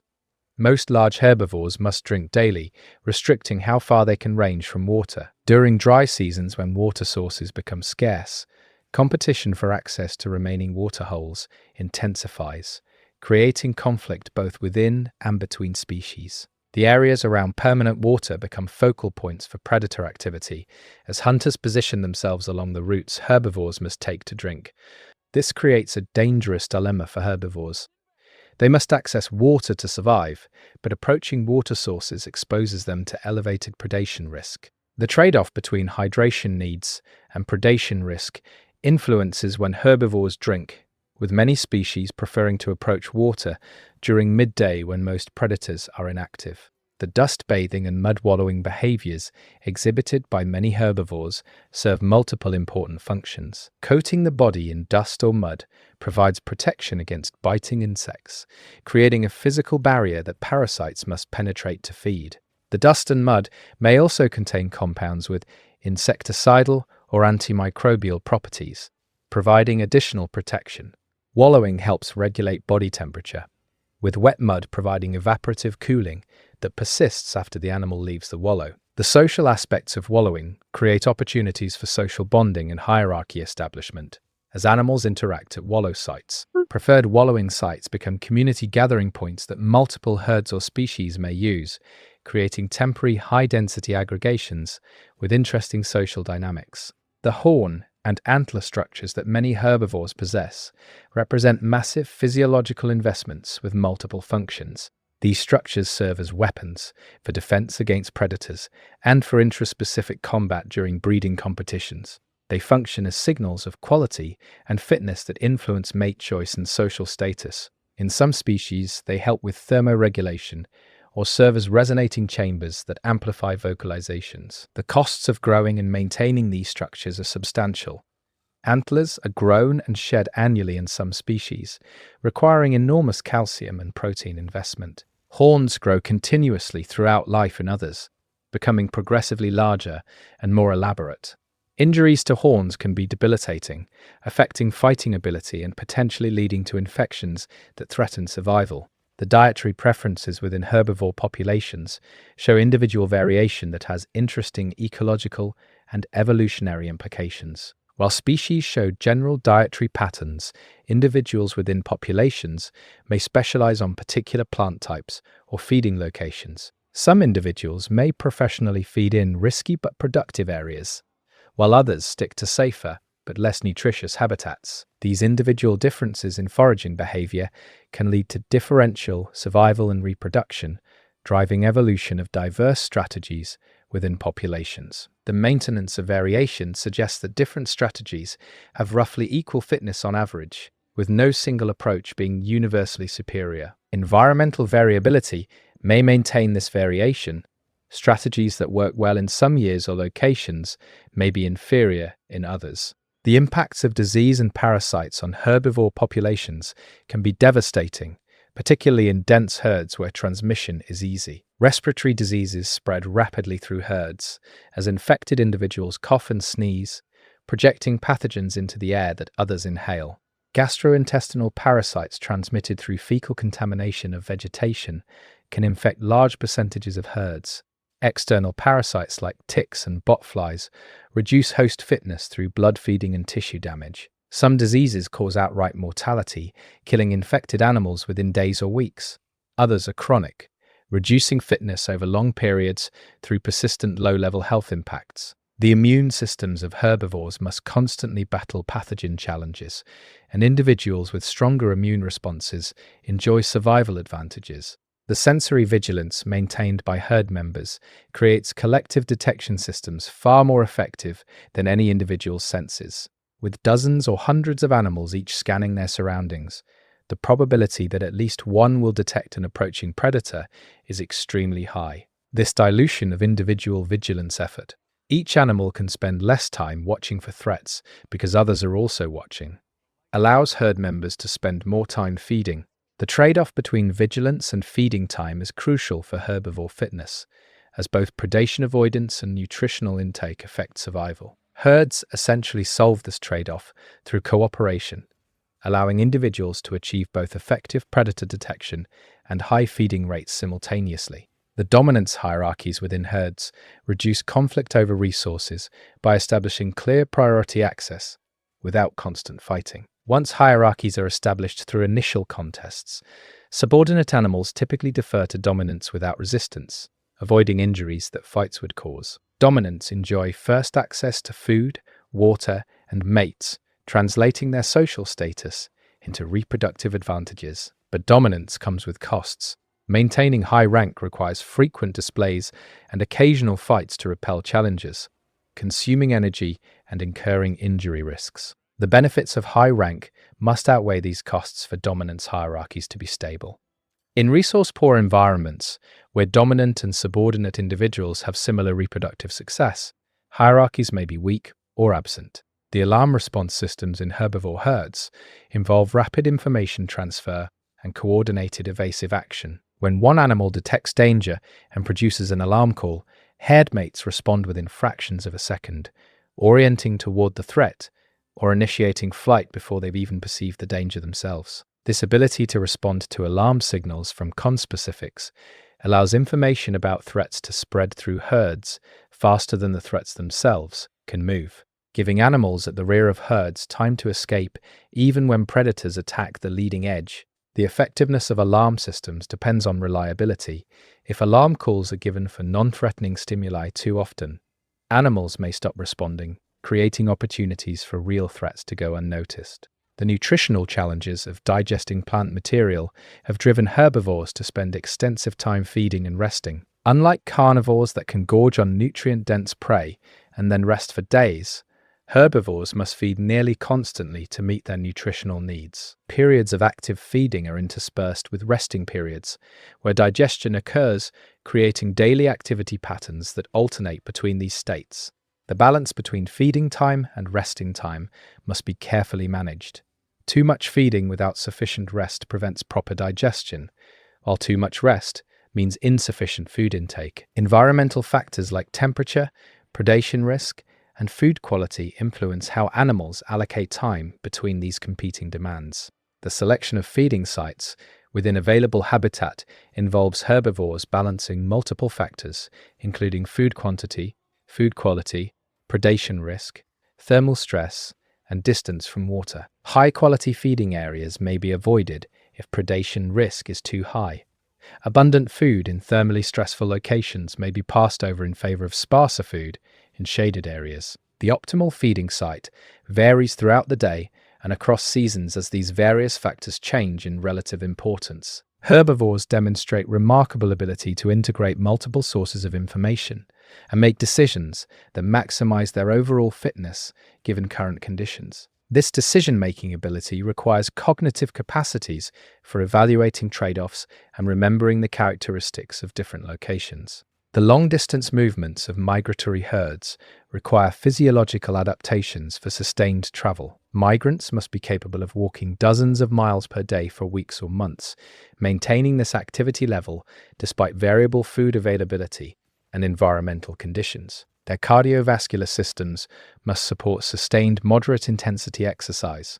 Their musculoskeletal systems must withstand the mechanical stress of continuous locomotion. Their digestive systems must extract sufficient nutrition from whatever forage is available along migration routes. Young animals and pregnant or lactating females face particular challenges during migration, as they have higher energy demands than other herd members. The mortality that occurs during migration disproportionately affects these vulnerable classes, acting as a selective filter that shapes population structure. The feeding height preferences of different herbivore species create vertical stratification in plant communities. Some herbivores feed on ground-level vegetation, others on shrubs and mid-level browse, and still others reach high into trees to access foliage beyond the reach of shorter species. This vertical partitioning of food resources allows multiple herbivore species to coexist in the same area by reducing competition. Each species primarily uses different parts of the plant community. The plant community structure reflects this differentiated herbivore pressure, with different growth forms dominating at different heights, based partly on herbivore impacts. The interactions between herbivore feeding preferences and plant growth patterns create complex feedback loops that influence both herbivore and plant communities. The seasonal changes in herbivore body condition reflect the feast and famine cycles driven by resource seasonality. During seasons of abundant high-quality forage, herbivores accumulate fat reserves, building body condition to peak levels. As conditions deteriorate during dry or cold seasons, they metabolize these reserves, losing substantial body mass. The magnitude of seasonal weight fluctuations can be dramatic, with animals losing 20 to 30% of their peak body mass during lean periods. This pattern of accumulation and depletion requires physiological systems that can handle extreme nutritional states, efficient fat storage when food is abundant, and metabolic flexibility to survive on stored reserves when food is scarce. Animals that fail to accumulate sufficient reserves during good seasons may not survive subsequent poor seasons. The mineral requirements of herbivores drive behaviors like soil consumption and visits to mineral-rich sites. Plant material is often deficient in certain essential minerals, particularly sodium and calcium. Herbivores compensate by seeking out mineral-rich sources, salt deposits, certain soils, mineral-rich water. At these sites, animals may consume soil directly or drink mineral-saturated water, supplementing their dietary mineral intake. The locations of these mineral sources become important landscape features that influence herbivore distribution and movement patterns. Competition for access to high-quality mineral sites can be intense, with dominant individuals controlling access and subordinates visiting only when dominants permit. The physiological need for minerals makes these sites essential resources that herbivores cannot do without. The relationship between plant chemical defenses and herbivore feeding choices creates an ongoing evolutionary dynamic. Plants produce chemical compounds that deter herbivores, toxins that sicken or kill, compounds that reduce digestibility, substances that taste bad. Herbivores evolve tolerance to these defenses through detoxification systems that neutralize plant toxins, or modifications to digestion that cope with antidigestive compounds. This evolutionary arms race drives plants to evolve novel defenses, and herbivores to evolve counter-adaptations. The result is a chemical battlefield where plants invest heavily in defense and herbivores invest in overcoming those defenses. Neither side can achieve complete victory. Plants that invest too heavily in defense grow slowly and are outcompeted by less defended species, while herbivores that eat only the least defended plants miss out on abundant food sources. The impact of climate change on herbivore populations manifests through multiple pathways.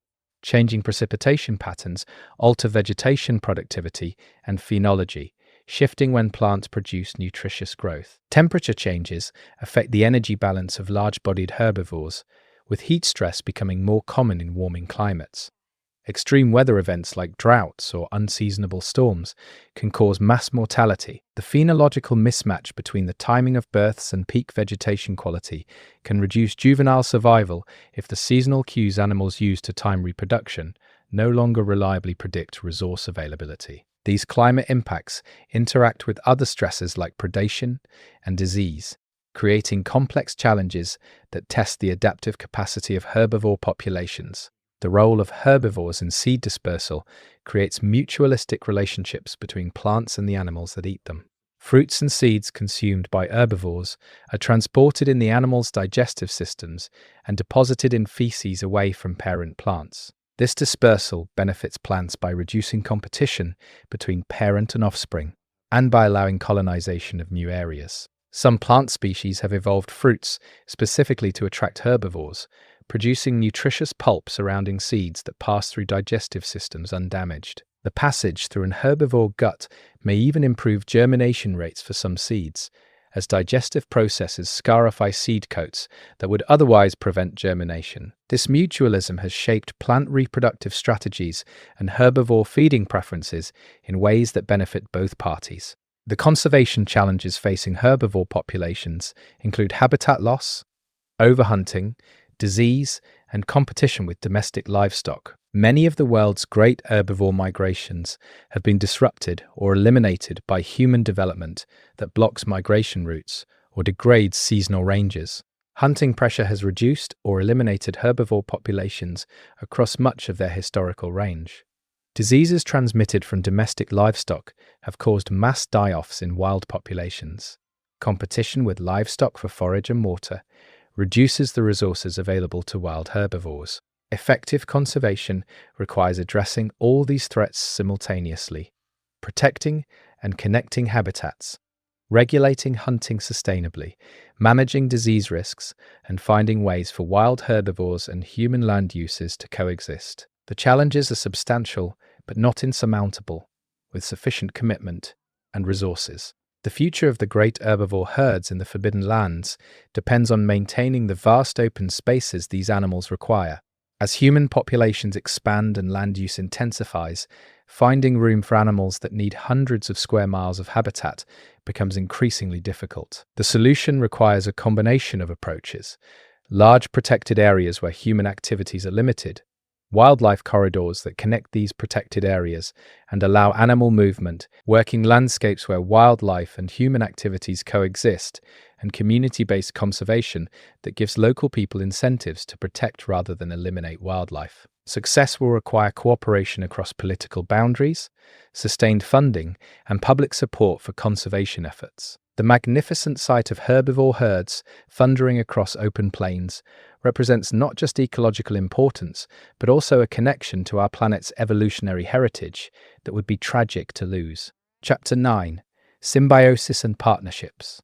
The symbiotic relationships between species in the Forbidden Lands create biological partnerships that benefit all participants and shape ecosystem function in profound ways. These relationships range from loose associations, where species interact occasionally and gain minor benefits, to obligate symbioses where partners cannot survive without each other. The evolution of symbiosis requires initial chance associations between species that provide mutual benefits, followed by selection that strengthens and refines the partnership over evolutionary time. The most ancient symbioses have become so integrated that partners have co-evolved to the point where their biologies are deeply intertwined, with each species possessing adaptations specifically for supporting their symbiotic partner.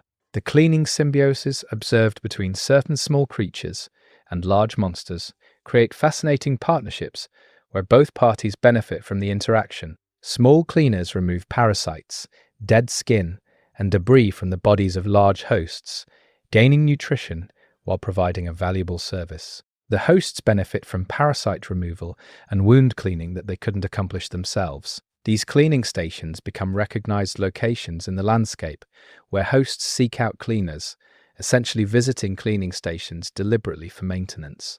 The cleaners learn to recognize regular clients and may develop preferences for particular hosts. The relationships can be surprisingly complex, with some hosts protecting their regular cleaners from predators, ensuring the continuation of the beneficial service. The mutualistic relationships between certain plants and monsters create partnerships where each provides something the other cannot obtain independently. Plants may provide food, shelter, or nesting materials to monsters, while the monsters provide seed dispersal, pollination, or protection from herbivores. Some plants have evolved to produce fruits, specifically to attract particular monster species, with fruit composition and timing of availability matched to that species' nutritional needs and life cycle. The monsters consuming these fruits transport seeds away from parent plants and deposit them in nutrient-rich dung that aids germination.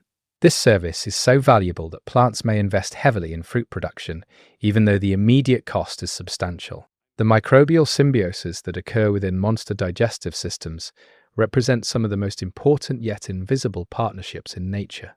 The gut microbiomes of herbivorous monsters contain trillions of bacterial cells representing thousands of species, forming complex communities that break down plant material the host cannot digest alone.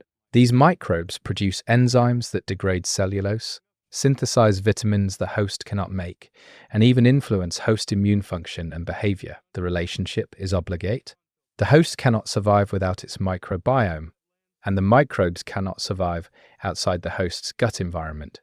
This mutual dependency has led to close coevolution, with host immune systems evolving to tolerate beneficial microbes while still defending against pathogens. The commensal relationships where one species benefits while the other is apparently unaffected are common but often underappreciated. Small creatures may live in the burrows of large diggers without harming the burrow creator. Birds may build nests on the backs of large monsters that barely notice the passengers. Plants may grow on the bodies of long-lived creatures, using them as substrate without significantly impacting the host. These relationships can persist for generations, with the benefiting species becoming specifically adapted to living with particular hosts.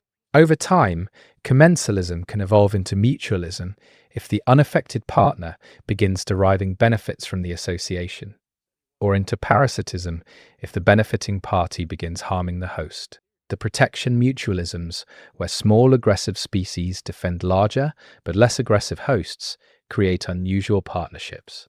Small creatures with potent stings or bites may live in association with large herbivores, attacking predators that threaten their hosts. The small defenders benefit from food provided by the host, or from the host's protection against the defender's own enemies. The host benefits from reduced predation risk, despite its own limited defensive capabilities. These relationships can become highly specific, with defenders recognizing their particular host individuals and exhibiting remarkable loyalty. The evolutionary puzzle is how these relationships initially formed. Why would a small aggressive species begin defending a large passive one? The answer likely involves initial chance associations, where defenders happen to be near hosts when predators attacked.